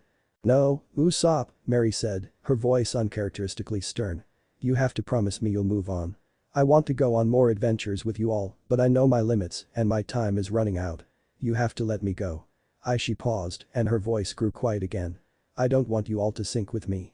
Usopp looked at her in defeat. Promise me, she repeated. Okay, he said reluctantly. I promise. With that, Mary gave them one last heartfelt smile and then disappeared before their eyes. When the Straw Hats awoke the next morning, Luffy gathered everyone's attention, saying there was something he needed to tell them all. Does this have something to do with your trip to the altar last night? Robin asked knowingly. Oh, you were awake? Luffy asked. I'm a light sleeper, she answered. Yeah, it does, Luffy confirmed before taking a deep breath. It's about the Going Merry. Nami, Sanji, Chopper, and Robin listened curiously while Usopp stared at the ground and Zoro closed his eyes, already knowing what this was about. Luffy went on to explain the situation and what had happened during the night. Any skepticism that they had seen the spirit of their ship was forgotten in light of the revelation that Mary was dying. Even Nami knew they wouldn't joke about something like that. So, there's nothing else we can do? Nami asked in a subdued voice. Luffy shook his head. I don't think so. Let's not worry about this right now. There's nothing we can do until we get back to the Blue Sea. We'll figure something out then. Nami gave a subdued nod. About an hour later, the Straw Hats were ready to start their journey. This was initiated by an argument between Luffy and Zoro in regards to which way would go. What are you doing, Luffy? Zoro asked, annoyance evident in his tone. The city of gold is in the skull's right eye. That means we have to go to the right, which is this way, he said, holding out his right arm. Luffy stared at him incredulously. What kind of idiot are you? Left and right is different depending on which way you're facing. You've always sucked at navigation, so just leave this to me. We have to go south, which is the direction that feels the warmest. That's this way, Luffy said, unwittingly pointing to the rising sun. Excuse me, if I may interject, Robin interrupted, as Nami was busy banging her head against a tree. Captain Sand is correct in stating that left and right is relative to where one stands, but orienting yourself based on which way feels warmest is not an accurate method of navigation. The east only feels warmer because the sun is rising. So south would be that way, she said, pointing to Luffy's right-hand side. I don't really get it, but okay. Let's go. As he was walking, he picked up a small branch from the underbrush and started using it as a walking stick. Chopper looked on in interest. Luffy, that's a nice stick. Oh yeah. I couldn't find one in Alabasta, but this place is full of them. Try finding one. As Chopper set out to do just that, Luffy chuckled. That reminds me, I wonder how Vivi and Seal are doing. Elsewhere. Vivi-sama. Igaram's slightly confused voice shook the Alabastian princess out of her thoughts. Would you happen to know why Seal has taken to carrying a stick around with him in the palace? At Vivi's surprised expression, Igaram grew more confused. Is something wrong? He actually found one. Vivi mumbled. The vegetation here has been steadily increasing again. At Igaram's questioning look, she shook her head in fond exasperation. You're better off not knowing. My name is Katori. My name is Hattori. We are God's elite enforcers. Here to pass judgment upon you. As well as gain vengeance. For our fallen brother. Prepare yourselves. The two priest lookalikes shouted at once. The Straw Hats stared in silence at the duo who were so out of their depth that even Chopper was looking at them as if they were idiots. Well then. Luffy's mock authoritative voice spoke up. Since this isn't even remotely fair, I guess we're going with battle formation SH2. Nami groaned as she realized that Luffy was probably going to make some kind of training exercise out of this. As the crew huddled together, Katori and Hattori looked on in incredulity. They were playing rocks paper scissors. Wait, how is this a battle formation? Katori asked. You're just playing a children's game. Hattori shouted. Hey you. Luffy shouted, already out of the game. Don't underestimate battle formation SH2. No, feel free to underestimate it, Nami scoffed. He only calls it that so people will think we have multiple battle formations. When in reality, we're just deciding who's going to fight. Luffy gave her a hurt look. Don't say that, Nami. He whined. Our battle formations will fall into place once we get one or two more crew members. Nami rolled her eyes. Whatever. Meanwhile, Hattori and Katori were astonished at the insolent blue sea dwellers who were treating them like a mere nuisance. Before they could collect themselves though, the Straw Hats finished their game, Nami and Usopp being the winners. You know, I can't help but think this was rigged somehow. Usopp pointed out. He's right. What are the chances that the two weakest crew members would have to deal with those idiots? Nami asked, jerking her thumb at the sputtering duo of enforcers. Oh come on. How could I rig rocks paper scissors anyway? Luffy asked. If you want to blame someone, blame the lost samurai. Nami and Usopp simultaneously turned towards Zoro, who grimaced in annoyance. Not me. He sputtered. Oh dear, that wall just came crashing down, Robin commented. Chopper looked up at her in question, not following the present conversation at all. What wall? He asked innocently. The fourth one, Sanji muttered. I still don't get it, Chopper thought. Hattori and Katori, having had enough and enraged by the earlier insult, lunged at Nami, who yelped and dove out of the way. Sanji took a step forward, seething, but was held back by Zoro. Don't cook, they need the experience. Even our training won't be enough if they don't fight any real battles. Battle my ass. They tried to gang up on her. Sanji shouted. If Nami-san gets hurt, I'll blame you, shitty swordsman. If either of them get hurt, blame me, Luffy interrupted. But they won't. Meanwhile, Nami was having trouble forming a lightning cloud while trying to fend off her assailants' attacks. Usopp had been quick to take one of them after their initial assault and was now using hit-and-run tactics against a disorganized Hattori, or Katori, really, who knew. But strangely, though almost all of his attacks were hitting dead on, some of them were being harmlessly stopped by the enforcer's hand, as if their kinetic energy had suddenly vanished. At the same time, Nami was fending off attacks with her staff, and although she parried with a grace that belied her lack of confidence and constant shrieks, each block she was forced to make interrupted her efforts to form a cloud overhead. The entire crew had been warned about the strange devices that the priest had worn on his hands by Sanji. Robin had speculated that it was a prevalent form of combat in Skypia, so both Nami and Usopp were wary of getting too close. You can't dodge forever. Katori taunted as he lunged for Nami again. Nami was forced to block his blow with her clean attack, but to her surprise, it wasn't a normal blow. When the enforcer's open palm met her staff, a metallic clang was heard, and a sharp pain traveled up her arm from the force that would have resulted in a grievous wound had it landed. Katori's eyes widened as the recoil left him off balance. The axe dial couldn't cut it. What's that thing made of? Nami, wincing in pain but not to be deterred, quickly capitalized on the opportunity, twirling her staff and swinging it directly at his head. Upon impact, the staff released a force far greater than the blow itself would bestow, and Katori was blown off his feet by the gust of wind, only to be stopped by a tree. He rose to his feet in a daze, and when he touched his head, he felt a warm red liquid. Angered, he prepared to use his flame dial to roast Nami from a distance, but could only stare in shock as she disappeared from before his eyes with another twirl of her staff. Looking around frantically, he could find no trace of her. Unnoticed by the duo, the cloud overhead now began rapidly increasing in size. Stand still, you little coward. Hattori's high-pitched and frustrated voice rang out. Once he realized he couldn't get clear shot to his torso or head, Usopp had started aiming for his legs. As a result, Hattori was now limping heavily due to his knees having taken damage. As it was, he could barely position himself well enough to block with the impact dial, much less land a hit with it on the constantly retreating sniper, who by the way, was much faster than he looked. An opportunity presented itself when Usopp backed into a tree. Katori, not one to waste it, lunged at Usopp, although noticeably slower now, with impact dial at the ready. Usopp, thinking fast, aimed another shot at his head, forcing Hattori to abort his assault in favor of blocking once again with the dial, and thereby missing Usopp, who ducked out of the way and rolled before gaining more distance. The sniper's eyes bulged as he surveyed the damage done to the tree he had backed into by the dial.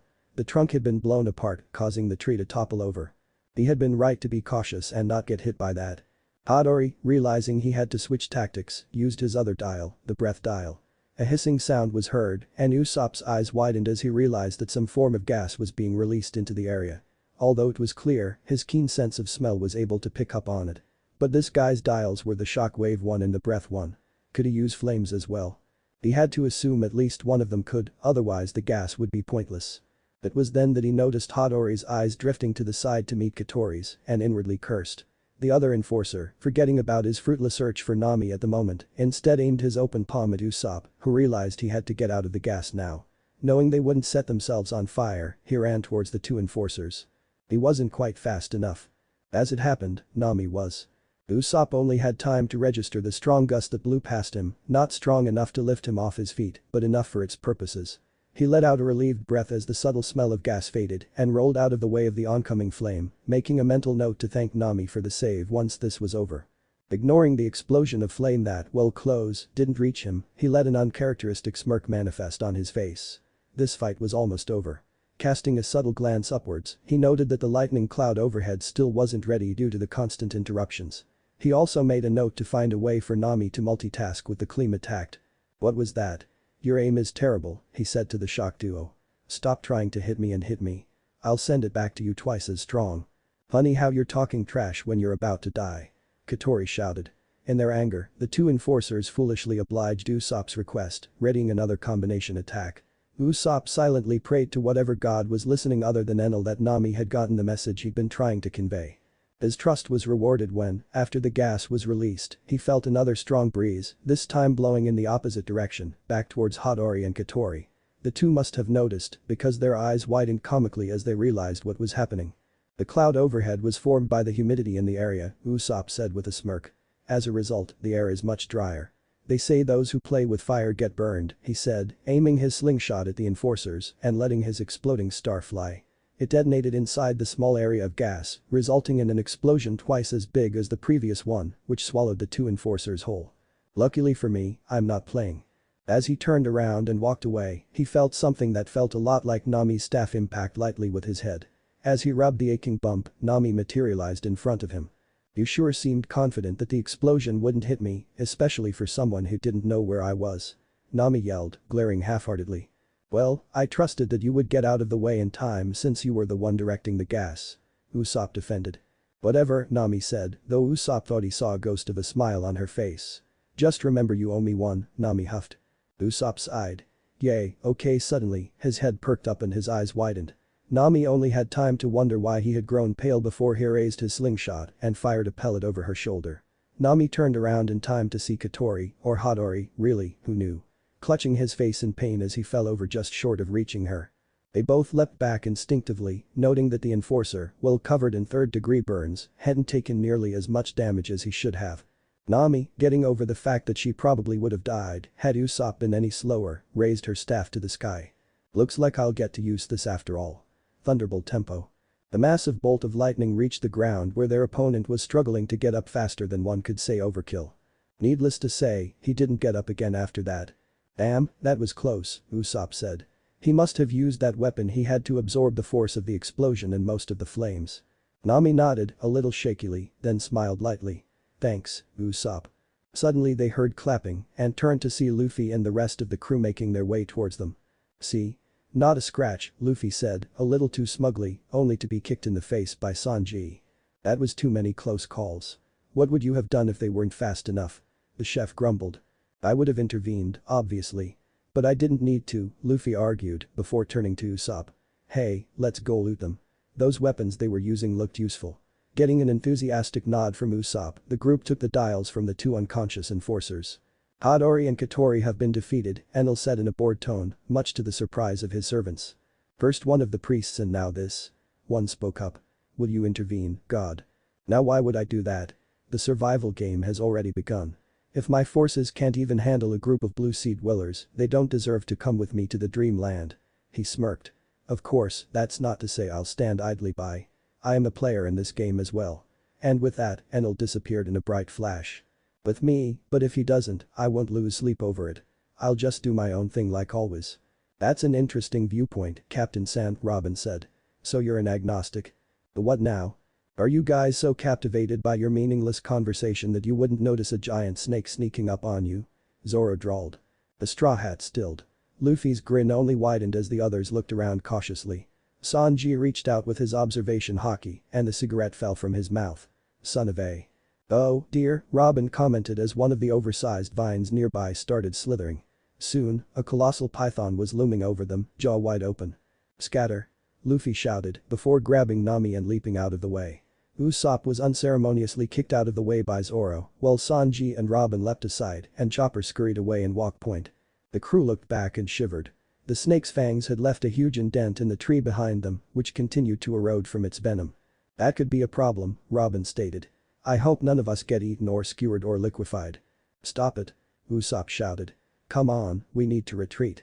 Luffy had other ideas as he walked straight up to the python and looked it in the eye. Hey, snake. The snake's eyes narrowed as it hissed at Luffy. Isn't he going to use Conqueror's haki? Usopp whispered. That thing could really eat him alive. But Luffy's next words stopped the snake short. We're looking for a golden bell. Have you seen it? Before the Straw Hats could fully comprehend the idiocy of the question, they were taken aback by the snake's reaction. It was still staring at Luffy, but its eyes were wide. It seemed to have a faraway look in its eyes. Luffy smirked. You're looking for it too, right? If you want to find it, go wait for us under the giant beanstalk. I assume you can find your way there.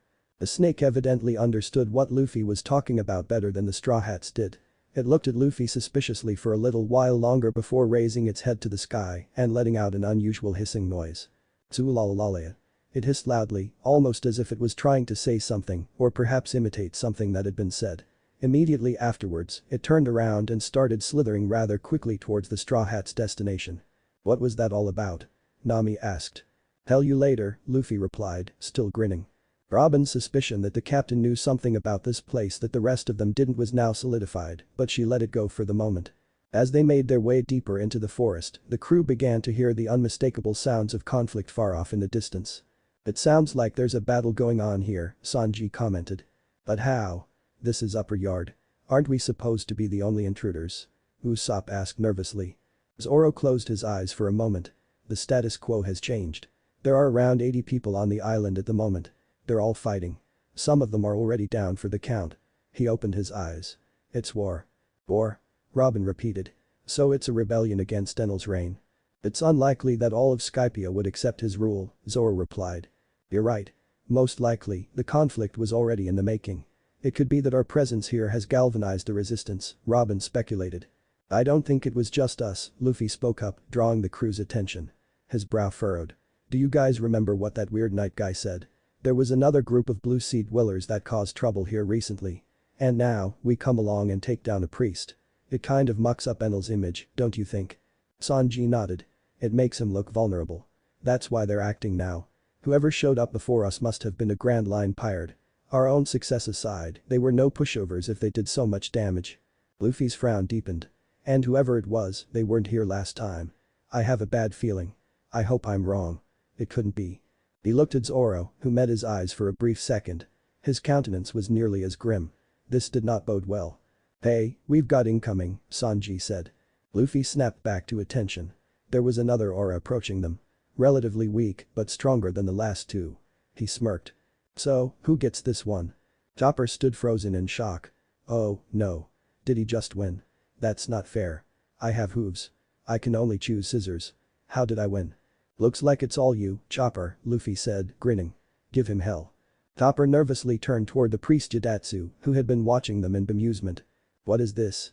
You're choosing a tanuki to fight me? Why do I feel that you're not taking me seriously? Shows what you know. He's not a tanuki. Luffy retorted. He's half reindeer, half tanuki, half human. Shut up, Luffy. Chopper cried hysterically. Well, not that it matters. If you so wish, I will take you all down one at a time. Don't hold back, Chopper. You can do this, Luffy encouraged. Just use the rumble ball and do what you usually do. You'll be fine. Chopper gulped and nodded. He held up a pill and with barely a moment's hesitation, popped it into his mouth. Rumble. What's this? Eating during a fight. How careless, Jidatsu admonished. Topper didn't bother to respond, knowing his time limit had already started. He quickly approached the priest in walk point. Jidatsu's eyes widened at the unexpected burst of speed, but managed to dodge thanks to his mantra, floating above the ground using the dials on his feet.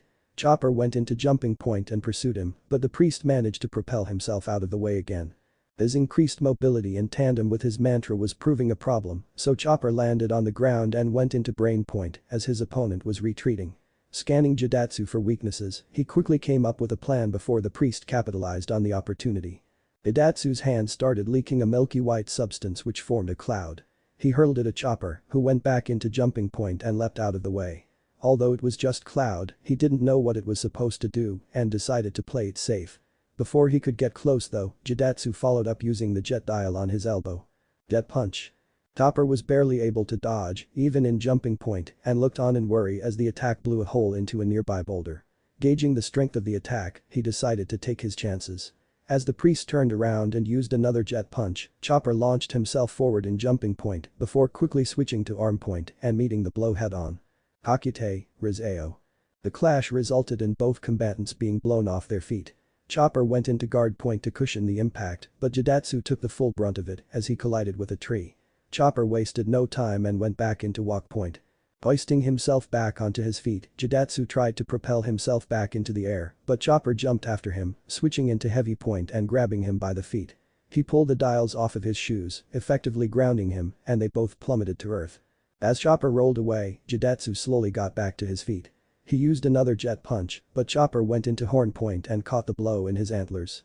Digging his hooves into the ground and gritting his teeth through the pain, Chopper slowed to a stop and bucked, sending Jidatsu flying through the air to collide painfully with the ground. Before he could get up again, Chopper capitalized on the opportunity and ended the fight with another Kakute, Rizeo. Confident the priest wouldn't get up again, Chopper let out a heavy breath and turned back towards his comrades, who all congratulated him. Luffy smiled to himself. Everyone's training was really paying off. They would have to keep this up. Scowled. Jidatsu's voice had just fallen silent. The idiot had personally volunteered to subdue the 7 blue sea dwellers whose voices now continued to approach Giant Jack, and now he had been taken down, easily in fact, if the lack of any other voices falling quiet was any indication. It was one thing to be the only competent priest left, but to be the only priest left period. At times he actually missed Shura, if only for his success rate, and that was just worrying. He'd always hated that string bastard, but at least he got the job done a good 97% of the time. It wasn't quite up to par with his own 100%, but it was a level of reliability he didn't make a habit of expecting from the other two. Well, no matter. He was the only one left, which meant none of their enemies would be escaping from this point on. Enel may have been omnipotent, but he was far too lax at times in Ohm's opinion. He didn't really care for avenging his fellow priest. The miserable being was better off dead than continuing his wretched existence, as were all human mortals. But letting that crew of insolent misfits escape just because their foolhardy leader had survived a couple dozen half-assed Elthors. The stubborn ones who clung to life were the ones that needed to be freed from their misery the most. If he didn't know any better, he would say that God Enel had been afraid. Good thing he knew better than to think that, much less say it. Oh, well. It was not as if he could go after the blue sea dwellers yet. They were most likely coming to him anyway, so there was no reason to abandon his post. He extended his mantra and noted that the Shandians were making their way to God's shrine as well. Soon it would be time to save some wretched souls. Enel looked up from the scorching form of the Shandian warrior, Kamakiri. Absent-mindedly noting that his attack had unwittingly hit several others traveling on the Milky Road, both foes and allies, he extended his mantra towards Giant Jack. Ohm was still there, but Jidatsu was gone. Oh wait, there he was. Unconscious, on the path to the altar. He must have run into the blue sea dwellers who were now nearing the ancient ruins. That was another priest down. That left himself, Ohm, Holy, Yama, Skypia's former god, the master of the sky, the 7 blue sea dwellers, the war demon Wiper, and a handful of Shandian warriors and his own enforcers. Not to mention the Shandian child who had been born with mantra who was sneaking about. 24 participants in total. This game was getting interesting. Luffy? Nami's deceptively sweet voice addressed the Straw Hat Captain, causing him to sweat a bit. Yeah, Nami. Cities of gold, they usually have gold, don't they? She questioned rhetorically, in that same dangerously mellow tone. Not in my experience, Luffy replied, boldly evading the question. The thing about Nami was that when she asked you a rhetorical question, she expected you to answer it, and answer it right. As it happened, his answer, well truthful, he had only ever seen one city of gold in his life, and being the exact same one, it had no gold either, was not the right one. This was what he liked to think of as the calm before the storm. And the retort had barely left his mouth before he realized that he was essentially poking the storm with a stick. The thought alone made him drop the stick he was still carrying. As Nami's eyes darkened, Luffy hastily pointed in the direction of the nearest aura. Hey, look, there's a guy over there. We should go beat him up. He can probably tell you where the gold is, unlike me. Nami's eyes narrowed. The distraction was weak at best. Navigator-san, Robin cut in, struggling not to erupt into a fit of giggles. It's been 400 years since the city of gold was last accounted for. It makes sense that the gold would have been moved. But seeing as Skypia is relatively small and this land is a restricted area, there are only so many places it could be. I suggest we take Captain San's crudely phrased advice and question one of Enel's underlings as to its whereabouts. Nami hummed. So, in other words, Enel probably took the gold. And to get it back, we'll most likely have to kick his ass. Did I mention you'll need me in One Piece for that? Luffy saw fit to ask. Not really, Zoro disagreed emotionlessly. I could beat him nearly as easily as. Zoro, the next time you start wandering off in a random direction, I'm letting you get lost. Zoro scoffed. As if I'd get lost with this huge-ass beanstalk as a landmark. You would get lost even if you had a walking compass following you around and trying to get your attention. As the two bickered, Robin observed the ruins closely. They weren't nearly as large as she'd imagined. Was this really everything? As she surveyed her surroundings, inspiration struck her. They were still standing on cloud, and this was upper yard. That meant they weren't at ground level. There was more underneath. She was about to pass on this information to her crewmates when they heard a loud crash. She turned and noted with dread that a Shandian warrior had just crashed into one of the nearby ruins. That was ancient history lost to mankind. She might have attacked the man if not for the knowledge that it had been someone else to send him crashing into the artifact and the fact that he was now unconscious, his cannon lying useless on the ground next to him. She turned with a cold glare towards the heavyweight man who was approaching them. Luffy saw the look on her face and winced. You know, Robin, I think we can just skip the rock paper scissors this time. Only a nearly imperceptible nod of agreement indicated that the archaeologist had heard him. So, you are the 7 illegal entrants who have caused so much havoc on Upper Yard. The priests must have been slacking. What a disgrace. Even Satori was defeated, he snarled. As God Enel's chief enforcer, I, Yama, will end this little nuisance now. Yama charged recklessly at the Straw Hats, but Robin used her devil fruit powers to grab his legs and trip him. He fell face first, but quickly bounced back onto his feet and turned towards Robin with a furious glare. You first, then. Very well. Show some respect. These ruins are priceless, and you're stumbling around destroying them like a Neanderthal, Robin said coolly. Yama snorted. The ruins. You think I care about the past? Here's what I think of your damn ruins. He made to kick at a nearby slab of rock, but a couple dozen hands sprouted out of the ground and held him in a chokehold. Grunting in pain, he tried to break out of the hold. Robin, who was exerting herself keeping hold of the giant brute of a man, realized that his size made a simple clutch impossible as she couldn't get a good enough hold on him. Seeing as she had no qualms about the method used to incapacitate a hostile, several more arms sprouted out of Yama's back and continued choking him. Yama, gasping for air, did the only thing he could do and fell backwards. His dead weight was too much for Robin to support and most of the arms dissipated, lest they be crushed beneath him as he fell. She concluded that this was a wise decision as the ground split apart beneath him.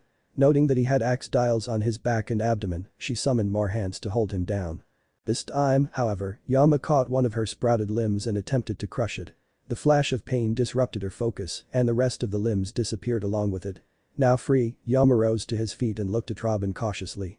Luffy grimaced. Robin wasn't fighting as she usually would. She was trying to protect the ruins from being damaged any further. Robin. Don't worry about the ruins. I've got it covered. Just focus on kicking this guy's ass. Robin turned to Luffy in surprise, but then nodded to convey that she trusted him. She quickly scurried away from Yama, leading him towards a rock formation without any markings on it. Yama chased after her, but as she suspected, the brute had a one-track mind. Once he realized she was determined to protect the ruins, he was persistent in his attempts to exploit the disadvantage. Which is why he veered off to the right and flew headlong into a ruin. Robin's eyes widened. She tried to use her devil fruit powers, but was too late as he collided with the stone structure. And was repelled violently. He fell back onto the ground. He had one obsidian hand on the ground, which acted as a medium for the physical manifestation of his will. He grinned at her. Continue. Robin turned back to Yama, and several arms appeared on the ground next to his arm. A couple seconds later, the arm was broken at the elbow, eliciting a new round of curses from the heavyweight, who charged at Robin in a blind rage, all thoughts of the ruins forgotten. Axe Mountain. The brute shouted as he attempted to body slam the archaeologist. Robin activated her power while dodging out of the way, so that the only thing in Yama's path was the large boulder she had chosen. Yama seemed unconcerned with the impending collision, but this was proven to be a rather poor decision, as blood spurted from his stomach, where the axe dials had been turned around to face the wrong way. Yama coughed up blood as he lay in the pile of rubble. A dozen arms now sprouted around the defenseless man, who was unable to resist the hold this time. Fletched Robin's emotionless voice broke the silence, followed by the cracking of bones. Satisfied that the man was not getting up under his own strength anytime soon, Robin walked calmly back toward her crewmates. After thoroughly exploring the ruins, Robin was able to decipher some of the writing, and the Straw Hats were led below the veil of clouds to the city of Shandia underneath. They couldn't find the golden bell, which meant that either it didn't make it to the sky, it was lost during the ascension of Jaya, or Enel had it. Luffy was still determined to ring it, and Nami was still determined to find the gold, but neither had objected to Robin teaching Yama a painful lesson before they could question him, oddly. As it turned out, this wasn't much of a problem, since another of Enel's minions met them at the base of the beanstalk, along with a giant dog. "Welcome, Blue Sea Dwellers. I am Om, the last of God's priests. The ordeal of iron has begun. You will not leave here alive." The last 5 guys all had the same idea, Sanji said. "Can we just get on with this?" Om adjusted his glasses. "As you wish." Several things happened in the next minute. A bearded man who the Straw Hats recognized as Ganfall flew in on his winged horse. The Shandian warrior who had assaulted them when they first arrived in the White Sea also made an appearance, along with a couple other Shandian warriors. Most shockingly to those who weren't the Straw Hat pirates, a giant snake slithered around the base of Giant Jack, attracted by all the commotion. The snake looked at Luffy expectantly, and the Straw Hat captain gestured towards the other arrivals, who were staring each other down. The tension was palpable as Om readied his sword, Wiper his bazooka, Braham his flash guns, Ganfall his lance, and the snake her fangs. Strangely, the snake, whom the Skypians knew as the Master of the Sky, was hovering over the Blue Sea Dwellers almost protectively. "So, you're all alright," Ganfall stated, greeting the Straw Hats. "That's good to know. I was beginning to fear the worst." "I'm surrounded by people I'd love to kill," Wiper growled. "But first things first." He turned to Om. "Where is Enel? I'm here for his head." "Foolish mortals. You will all be freed from the illusion of life's grandeur soon enough," was all Om said. "Tsulalalaya." The Master of the Sky hissed her input. "So, then," Luffy spoke up. "I guess it's a battle royale." "How exciting," a new voice, accompanied by a crackle of lightning, drawled. "I do hope I'm invited." Everyone turned to face none other than God Enel, who was smirking at them all. Of the original 80 participants, 16 fighters remain. How frustrating. "Let's trim that number down, shall we?" Screamed at him, but he wasn't fast enough to prevent the fangs of the giant python from sinking into him. Enel was, however. Nola hissed in agony as she was hit by a lightning bolt, and every muscle in her body started to spasm.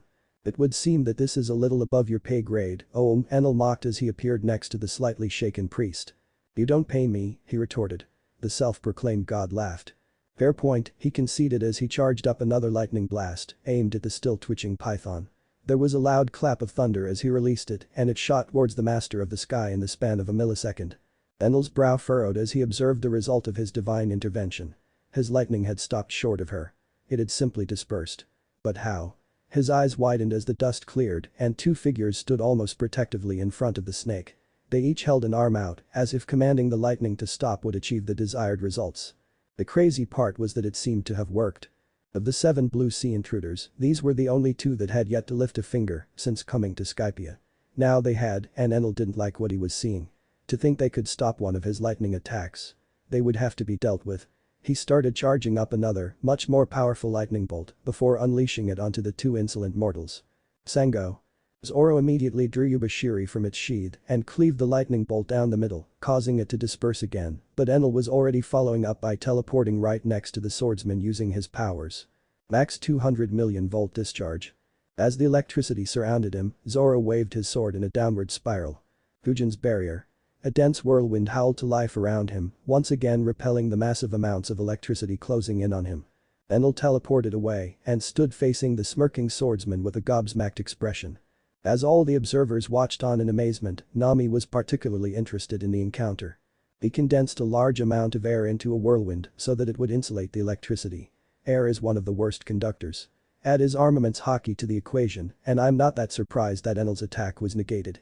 Eyes. Luffy shouted, getting the attention of the Straw Hats. You all got to fight already, so just leave this to Zoro and me. Zoro raised an eyebrow. You mean we're going to team up? Isn't that overkill? You may be right, Luffy conceded. So, how do we decide who gets him? In response, Zoro held out his fist. Luffy sweat dropped. Are you sure? Zoro nodded. The rubberman shrugged. Okay then. Everyone but the Straw Hats watched in incredulity as the two played rock, paper, scissors. But even the Straw Hats were in for a shock as they witnessed something they'd never seen before. Luffy's jaw dropping. Why you, but he stuttered as Zoro grinned in satisfaction. You always pick rock. Luffy objected. Oh, that, Zoro acknowledged. Well, scissors is pretty good too. It cuts things, after all. So I thought I'd use a different strategy this time. It was Luffy's turn to stare in incredulity. The worst part is that I know he's serious. There's no strategy in rock, paper, scissors. It's supposed to be a chance game. HMPH. The loser is talking shit to the winner as if he knows the game better, was the swordsman's reply. Luffy's expression fell deceptively blank. Right. I'm kicking your ass later, he said before walking away and standing next to the other Straw Hats, some of whom were laughing. Enel felt his patience wearing thin. Such complacency. Don't think just because you stopped a few of my attacks that you can afford to take my lightly. I am God. I'm not taking you lightly, Zoro replied as he drew a second sword. It's just that you don't exist and I don't lose to people who don't exist, he reasoned. This defiance has gone on long enough, the Loja user seethed. Prepare yourself, Blue Sea Swordsman. Don't even think about it. Enel's head is mine. Wiper roared as he too grew tired of their antics and charged at Enel. Unlike Ganfall, who had stood aside in respect for the Straw Hats, who he considered allies, Wiper had no qualms about interrupting a fight. However, he was intercepted by Ohm, who had drawn a smaller ironclad sword, one that wasn't freeform. Wiper blocked the sword with his bazooka and reached over the sword with his arm, pointing his palm at Ohm. The priest, assuming it was an impact dial, used mantra to dodge, leaping backwards, but Wiper was quick to fire another barrage of flames at him. He gritted his teeth as the heat from the attack he wasn't in a position to dodge reached him. Having lost his primary weapon was limiting him. He needn't have worried, however, as Enel once again intervened, teleporting in front of Ohm and casually repelling the flames by superheating the surrounding air, resulting in a clap of thunder. Your assistance is unneeded, Ohm. Stay back and observe, the ruler of Skypia ordered. The priest obliged, backing away to a safe distance. Wiper wasted no time and ran at Enel again. Enel, assuming he could phase through the attack, stood still and readied another electrical discharge. His attack was halted, however, when Wiper jumped on him, using his legs to constrict the lightning man's arms. Enel's eyes widened as his body was forcefully solidified. Sea stone. It's over, Wiper growled as he brought his palm to Enel's heart. Reject. Enel's heart ceased to beat. What happened? Usopp asked from the sidelines. I thought Enel was a Loja. It would seem that Shandian came prepared, Robin said. His skates are lined with sea stone. Luffy raised an eyebrow. Is it over already? He turned to Zoro. Meeting his captain's eyes, the swordsman shook his head. Luffy turned back and continued to watch. Viper had once again wasted no time. Ignoring the immense damage to his arm, he aimed his bazooka at Ohm, who was shocked into indecision, and fired. The priest's cry of agony was drowned out by the roar of the flames that consumed him. As the flames died down, Ohm's charred and unconscious form was revealed. He looked to be barely alive. Thinking the battle over, Wiper slumped to the ground in exhaustion, holding his shattered arm. He soon looked up, however, to the horrifying sight of Enel rising, small arcs of electricity circling around his chest. What a shame. Had you kept the sea stone in contact until I lost consciousness, I actually would have perished, the Loja stated. He gritted his teeth. How unbefitting. Learn your place, mortal. He raised his arm into the air. Althor. The bolt of lightning rained down on the injured war demon, who was lost to a bright flash of light and a clap of thunder.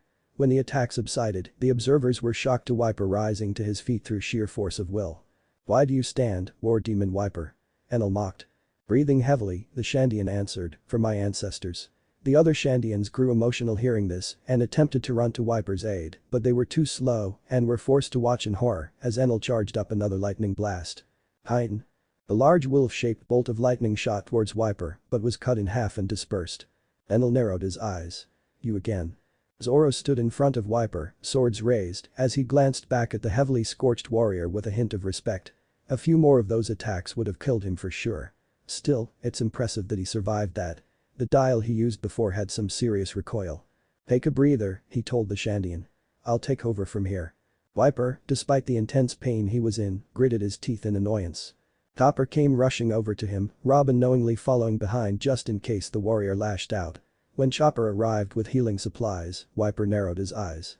"I don't need your help, whatever you are," he growled. Chopper faltered. "But you're injured," he protested. "Shut up," Wiper shouted. "Why do you care? What does any of this have to do with you people anyway?" "If you must know, we're keeping a promise to a friend," Luffy replied. "A friend?" Wiper asked. "What kind of promise would bring a blue sea dweller to the sky?"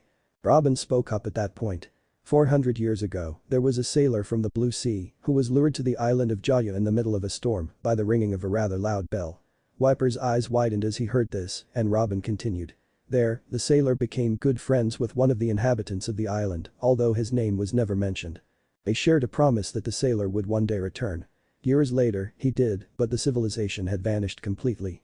I'm sure you know what happened to that island. Wiper swallowed thickly. Mere days ago, our crew made a promise with one of that sailor's descendants.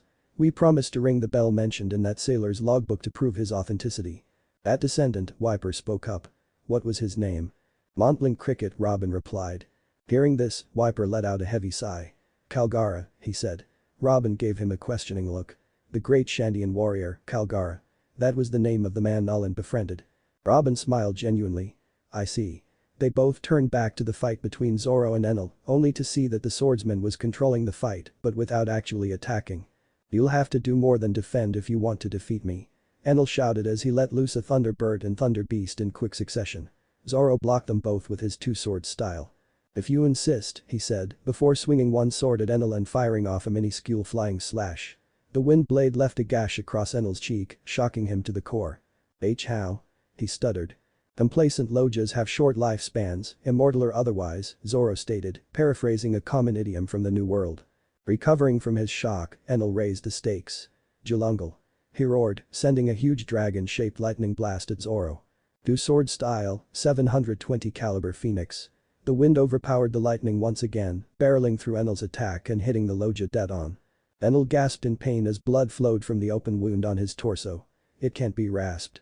As Zoro raised his sword again, Enel felt something he hadn't felt since long before the destruction of Burka. Fear. His human survival instincts kicked in as Zoro ran towards him. One sword style, Great Dragon Shock. He tapped into reflexes he had long forgotten he had, vanishing from the swordsman's path in a crackle of electricity just before Yubashiri was swung through the space he had previously occupied. Zoro looked out at the horizon, tracking Enel with his observation haki, even as the lightning man retreated farther and farther away, using his devil fruit powers. He raised his sword overhead using both arms, closing his eyes as he did so, and finally sensed Enel come to a stop. You're still within range, the swordsman mumbled, knowing Enel would hear him. Immediately, an Althor began forming high over his head. Zoro, watch out. Usopp shouted, though it wasn't necessary. There were no fancy techniques this time, Zoro barely paid the oncoming assault any attention, he simply leapt out of the way of the lightning bolt before it came down. Standing off to the side in the same stance, Zoro swept his sword in a wide arc. One sword style, Predator Missile. The flying slash was launched over the horizon, cutting down any obstacles in its path, crossing the white sea, and finally arriving at the Angel Island shore, where it cleaved through Enel's abdomen effortlessly. The self-proclaimed god sank to the ground, and the sand was dyed red by his very much human blood as he blacked out. Fondness. So, back to the matter at hand, Wiper said. How do we know that he won't regain consciousness? Wiper asked. If he does, we'll know, Luffy said. But I don't think he will. If anything, Zoro went overboard a bit. He turned to the swordsman. Are you sure he won't bleed out? Zoro nodded, and Luffy accepted the assurance. Out of the two of them, Zoro actually had the greater amount of discipline when it came to holding back.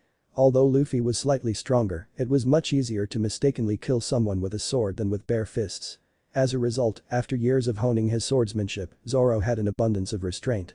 Even if he didn't always use it. Hey Robin, Luffy shouted. Do you think you can figure out where the bell is? Although he rang it in the previous timeline, he honestly didn't remember exactly where it was. Robin thought for a moment. When Jaya ascended past the clouds, it most likely gained some altitude over the white sea before falling back down. So unless it never made it to the sky, in which case Cricket-san probably would have found it, it would most likely be at an altitude far above the ruins. She turned to the Skypians. Have you checked the top of Giant Jack? She asked. We never got a chance. Following the island's ascension, our ancestors were weakened from the change in altitude and were quickly driven off of our land, Wiper said, somewhat bitterly. But God's shrine was built up there afterwards, so if it was up there, that old man would already have found it, he said, pointing to Ganfall, who confirmed it wasn't up there. Are there any cloud formations above the White Sea? Robin asked next. Ganfall rubbed his chin and thought. There are a few rather small ones, but nothing nearly as large as the one we reside on. We should check those as well then, Robin suggested. There's only one problem, Loki said. How do we get up there? I can check, Luffy offered, before jumping up into the air and with Geppo and ascending past the top of Giant Jack while searching for the cloud formation that he now remembered from the previous timeline.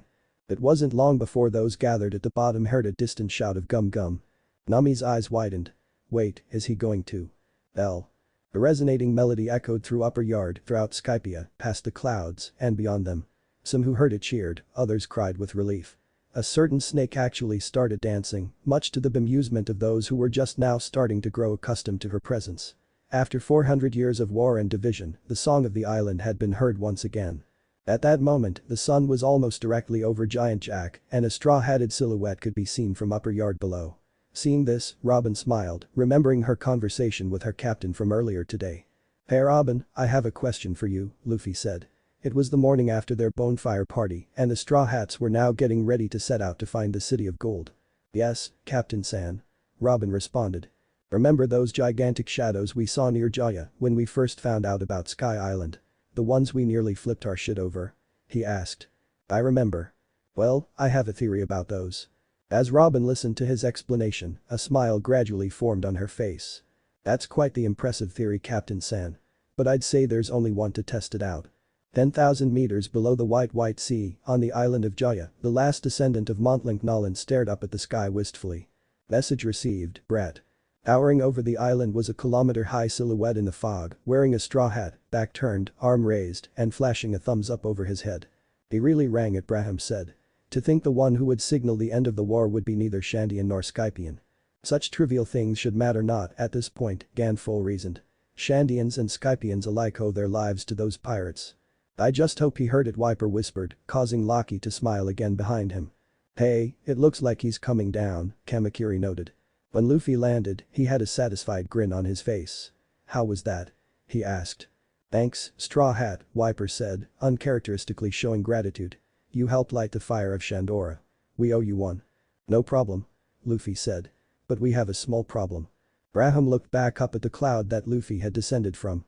You mean we can't get it down, he inferred. Right, Luffy confirmed. I could probably get it down if I tried, but most likely not without breaking it. But I think I may have a solution. I saw something at the top of the beanstalk that might help us.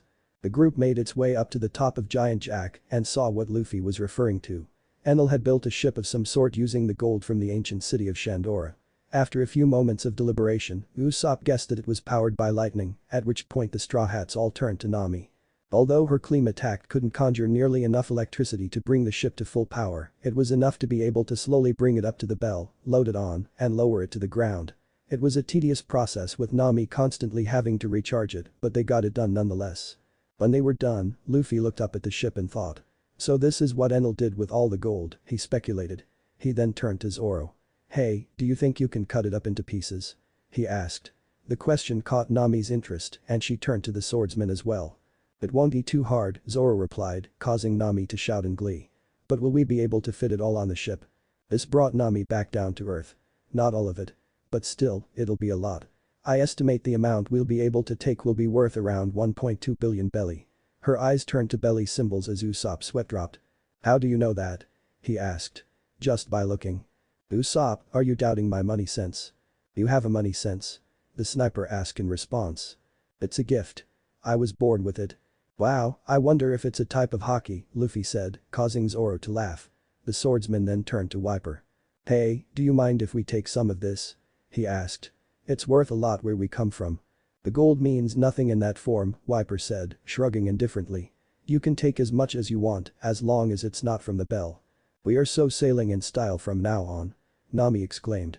Usopp looked down at his feet. I just wish we could use it to repair the Mary, but. The reminder of their dilemma brought Nami out of her reverie and she too looked disconcerted at the thought of having to buy a new ship. After a moment of silence, Luffy spoke up. Guys.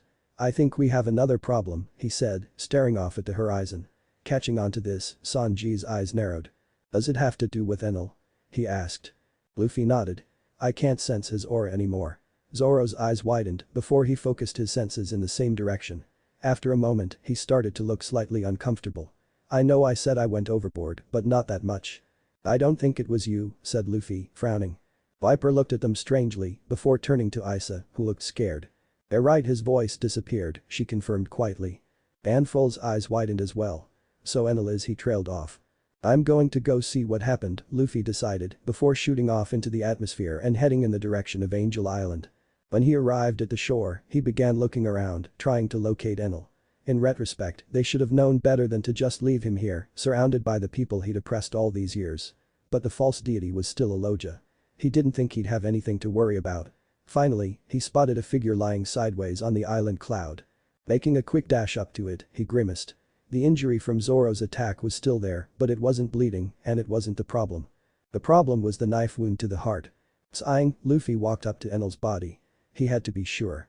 There was no pulse. The corpse was cold to the touch. Closing his eyes, he straightened up. For a short moment, the only sound to be heard was the howling of the wind through the sky-high tropical paradise. Finally, Luffy spoke. "Did you do this?" he asked without turning around. "Yes," a voice from behind him replied. It was a voice he recognized. Turning around, he laid eyes upon a short elderly woman who met his gaze dead on. In her hand was a sea stone knife, covered in dried blood. It was Amazon, the gatekeeper to Skypia. And to have known so quickly that Enel was vulnerable, and to have been able to locate him. "You're a mantra user?" he asked, despite already knowing the answer. The woman nodded. Luffy was silent for a moment. "Why?" he asked finally. He didn't care for Enel. He wasn't about to preach to anyone about how every life was sacred. He wasn't that pure. He was simply curious.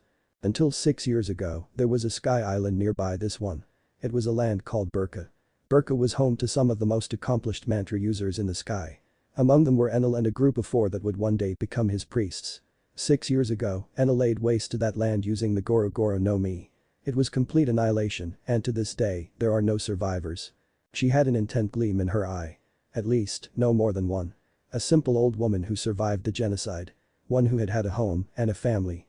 A daughter, a son-in-law, and 2 grandchildren. Amazon turned around, dropping the knife in the process, and began to walk away. Luffy turned around, hoisted Enel's body over his shoulder, and waded through the white sea until he was knee-deep in the milky sea cloud before laying Enel's body down in the water to be swept away. Returning to shore, he picked up the knife, staring at it for a moment before taking off into the air again. Luffy arrived back at Upper Yard to face the questioning looks of everyone gathered there. When asked what the verdict was, he simply presented the blood-covered sea stone knife in explanation. No one questioned him further. A couple hours after the events that would come to be known as the liberation of Skypia, the Shandians and Skypians alike were celebrating. Grateful for the end of the war, the Shandian chief allowed them to spend the night there and even come and go as they pleased, provided that they did not attempt to take the land for themselves again. Banfull, who was soon appointed the title of god again, readily agreed to these terms. The Straw Hats also joined in on the celebrations, needless to say. It wasn't long before they got another bonfire going. Staring into the face of the enemy, I knew I would have to end it quickly. Usopp recounted to the crowd of Skypians that had gathered around for the tale of Captain Usopp's victory over God Enel. Repelling a barrage of lightning bolts with my slingshot, that's when I said. "Listen up, God Enel. Complacent Lojas have short lifespans." Hey, a certain swordsman protested from where he was having a drinking contest with the Shandian warrior, Brahim. "You just don't go down, do you?" the gunman asked sluggishly. "Well, that's my first mate for you," Luffy boasted proudly. "The only one who can drink him under the table is me, after all," said first mate scoffed. "Dream on, rubber brain, dream on." It wasn't hard to guess who the next drinking contest would be between. "Hey, can I get in on this?" another Shandian warrior asked. "Viper," Brahim greeted. "Have your injuries healed?" "I'll be fine for now," Viper replied. He was covered in bandages and his arm was in a sling. "That little raccoon guy can be pretty strict. Wouldn't let me rip these off even when I said I was fine." Zoro silently sympathized with the man's troubles. "Oh hey, Straw Hat, I meant to give you something," Viper said, causing Luffy to look at him curiously. Viper threw him a dial, which he caught. "This is?" "My reject dial," Viper said. "Your friend with the long nose was trading for some dials. They don't have them on the Blue Sea, right? I won't need it anymore, so consider it a gift." Luffy grinned. "Okay, sure. thanks. Early the following morning, Robin was making her way towards Giant Jack. There was something she needed to confirm, and the golden bell just may be the key. When she arrived at the base of the beanstalk, she caught sight of the Shandians cleaning off the bell as the chief observed, staring at an inscription in the side. Ganfol was there as well. "What do you think it says, chief?" one of the Shandians asked. "I cannot decipher it," he answered. "But it is not part of our duty to know. Keep thy motives in heart, with closed mouth. We are those who will weave history with the ringing of the great belfry." The chief turned to her in shock. "How do you know those words?" he asked. "They were written on the ancient ruins of Shandora," she answered as she walked up to the bell. "You can decipher that ancient language?" the chief asked in amazement. "I'm the only one left who can," she replied absently. "I was right. There's a poneglyph embedded in the side." "Then, do you know what that says?" another Shandian asked, pointing to the inscription. "It reveals the location of the ancient weapon, Poseidon," came a voice from behind them. Robin turned around in surprise. "Luffy. He can read it too?" the chief asked incredulously. "No, I can't. I can hear it," Luffy corrected before turning to his archaeologist. "Don't lose hope just yet, Robin. Check the other inscription." Eyes widening, Robin turned back to the bell and caught sight of the writing on the bottom. "I have come here and will lead this passage to the farthest ends of the world. Gold D. Roger." "So Roger came here too, huh?" Luffy concluded out loud. "Roger," Ganfol spoke up. "Do you know him?" "He was quite famous among pirates in the Blue Sea," Robin answered. "Was?" Ganfol asked. "He was executed 22 years ago," Luffy supplied. "I see. What a shame. He was a good man. I still remember when he came to visit just over 24 years ago. He had quite the lively crew as well," Ganfol reminisced. "So that means the Pirate King found this poneglyph 24 years ago," Robin said. Her brow furrowed. "We'll lead this passage to the farthest ends of the world," her eyes widened. "Is it possible? The Rio poneglyph." "On Raftel," Luffy concluded with a smirk. "Works out pretty well, doesn't it?" Robin wasn't sure what to say, so instead she turned towards the Shandian chief. "Chief, this poneglyph has already achieved its purpose," she stated, causing his eyes to widen. "There are many poneglyphs scattered throughout the world. It seems one must link them all together in order to reveal the true history, something which only the Pirate King succeeded in doing." "So then we no longer have to fight?" the chief asked with tears in his eyes. "The will of our ancestors has been fulfilled." Robin smiled. "That is correct." As the chief regained his composure, Robin turned back to Luffy. "Captain San, who are you, really?" she asked. Luffy stared ahead, not meeting her eyes. "What a silly question. You know who I am," he said. Robin let out a sigh. "And you know a lot of things that you couldn't know," she replied. "You knew about Crocodile's plans before you even arrived at Whiskey Peak." At Luffy's raised eyebrow, she added a little guiltily, "I was listening in once you came in contact with Princess Vivi. Not only that, but you were able to anticipate Crocodile's moves and outwit him on multiple occasions, as if you were familiar with how he thought or you had inside information from the beginning. But I would have known if you had managed to infiltrate Baroque Works. You are also impossibly strong for a rookie, and now it seems you already knew about the Rio poneglyph. Then there's the fact that you made contact with the Revolutionary Army on Jaya." Luffy couldn't help but smile in amusement. "You think I'm a revolutionary?" "I've considered the possibility, even if you don't really seem like the type," Robin said. He let out a dry laugh. "You know, all things considered, it's not a bad guess.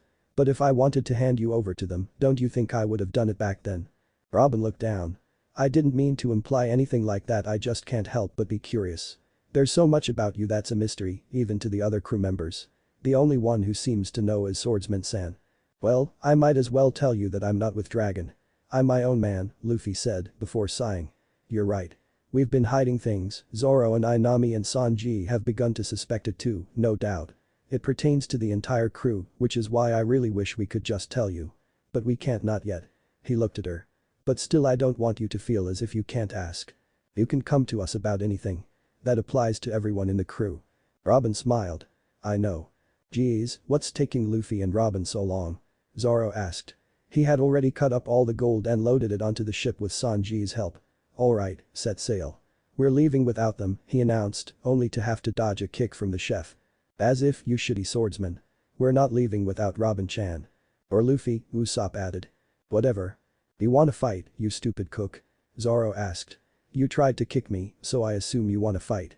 "Bring it on, shitty mosshead," Sanji shouted, not backing down. "Yeah, bring it on, shitty mosshead," Chopper echoed happily. Zoro glared at the reindeer, causing him to hide behind Sanji the wrong way. "Hey look, there they are," Nami shouted. The crew turned to see Luffy and Robin making their way to the ship. "Hey guys. Are we ready to set sail?" the captain asked. "Yes, the log is set," Nami replied. "Alright then. In that case," he turned to the crowd of Skypians that was seeing them off. "See you later, everyone." "Aye, Luffy and Ikki," Isa shouted. "Don't fall to your deaths." "We won't," Luffy assured her. The others, minus Zoro, were wondering what they were talking about. The rest of the Skypians cheered for them as they raised anchor. They were about to set the tail, but Ganfall told them to keep it furled. Suddenly, the south bird that they had released when they arrived flew back onto the ship. After a brief conversation with Chopper, the reindeer relayed that the bird had wanted to meet the gigantic members of its own kind that resided in the sky. Apparently, its business was done now. "Everyone hang on tight," Zoro said as the ship approached Cloud's End. "Oh," Nami said as grabbed hold of the mast. "You mean it's going to be another Milky Cloud ride?" Luffy smirked. "Something like that." The Going Merry fell off of Sky Island. "What the fuck?" Nami screamed as the rest of the crew started to panic and Luffy started laughing. Suddenly, the ship's descent was slowed as it was seized by a giant octopus which took the shape of a balloon, essentially functioning as a parachute. "I thought we were gonna die," Usopp wheezed from his prone position on the deck of the ship. "Why didn't you warn us if you knew?" Nami shouted indignantly. "That wouldn't have been as fun," Luffy answered before proceeding to dodge his navigator's punches and run around the deck as she chased him. "Well, that got the adrenaline pumping," Sanji said as he lit a cigarette. Suddenly, the crew quieted. "Hey, do you guys hear that?" Chopper asked. Listening to the sound from above, they soon realized it was the sound of the golden bell being rung. The message was clear. "Come back anytime." It had been about an hour of floating downwards and the Straw Hats were getting ready to have lunch. It was then that the crew noticed Luffy staring out the window, brow furrowed. "Hey Luffy, what's up?" Zoro asked. Luffy turned to him. "Zoro, do you sense another presence on this ship?" he asked, much to the bewilderment of the crew. Zoro closed his eyes and focused before opening them again. "Nope. It's just us, as far as I can tell," he replied. Luffy hummed in thought before making his way outside. The rest of the crew followed behind out of curiosity. Luffy walked over to Nami's tangerine grove and reached his hand toward the vines. "Hey, Luffy. You better not take one without asking," the navigator shouted. But when Luffy pulled his hand back, the fruit he was holding wasn't a tangerine. "Is that?" Robin asked, eyes wide. "It's definitely a devil fruit," Luffy confirmed. "I can feel the ominous aura radiating from it." "You can sense devil fruits too?" Sanji asked. "But why couldn't Zoro?" "It's something unique to him," the swordsman replied. "And a few others," Luffy said. "But anyway, that means this is," he trailed off. "The Goro Goro no Mi," Robin finished. "It must have reincarnated when Enel died. To think we'd get our hands on one of the most powerful lojas in existence." "Yeah, but does anyone here want to eat it?" Usopp asked. There were no volunteers. Of the 7 of them, 3 were devil fruit users already and the rest had their own fighting styles they wanted to improve as well as wanting to be able to swim. "So, what can we do with it?" Chopper asked. Suddenly, Nami's eyes glowed. "Wait. Don't those sell for 100 million belly?" she asked excitedly. "Only if they're unidentified," Robin answered. "But this one is fairly well known and we'd know what we'd be selling. A loja this powerful could sell for 2 billion, most likely more." Nami actually started drooling. "Okay, before we get any ideas, who would we even sell it to that would be able to pay that much?" Zoro asked skeptically. "The only people that come to mind are the Marines," Sanji said. "I'd say that's out of the question," Robin said. "Even if they didn't try to just arrest us and confiscate it. We'd be promoting one of their vice admirals, which isn't really something we need to deal with," Luffy said, completing the thought. "So what does that leave?" Nami asked. "The black market," Sanji replied. "But even then, we don't know what kind of sketchy character we'd be helping out. So we can't sell it," she concluded, a rain cloud forming over her head that did not originate from her claim attacked. "For now, we'll just hold on to it," Luffy decided.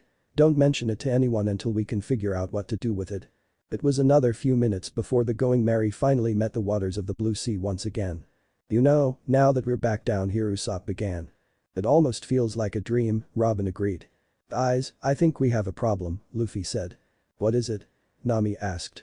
Suddenly, multiple spotlights focused in on their ship and the Straw Hats looked up to see that they were shining from the surrounding rock formations, which upon second glance, they seemed to be stranded by. "That," Luffy said. They had landed in the middle of a marine base. That is the end, so have a good day and I hope you check out the next story.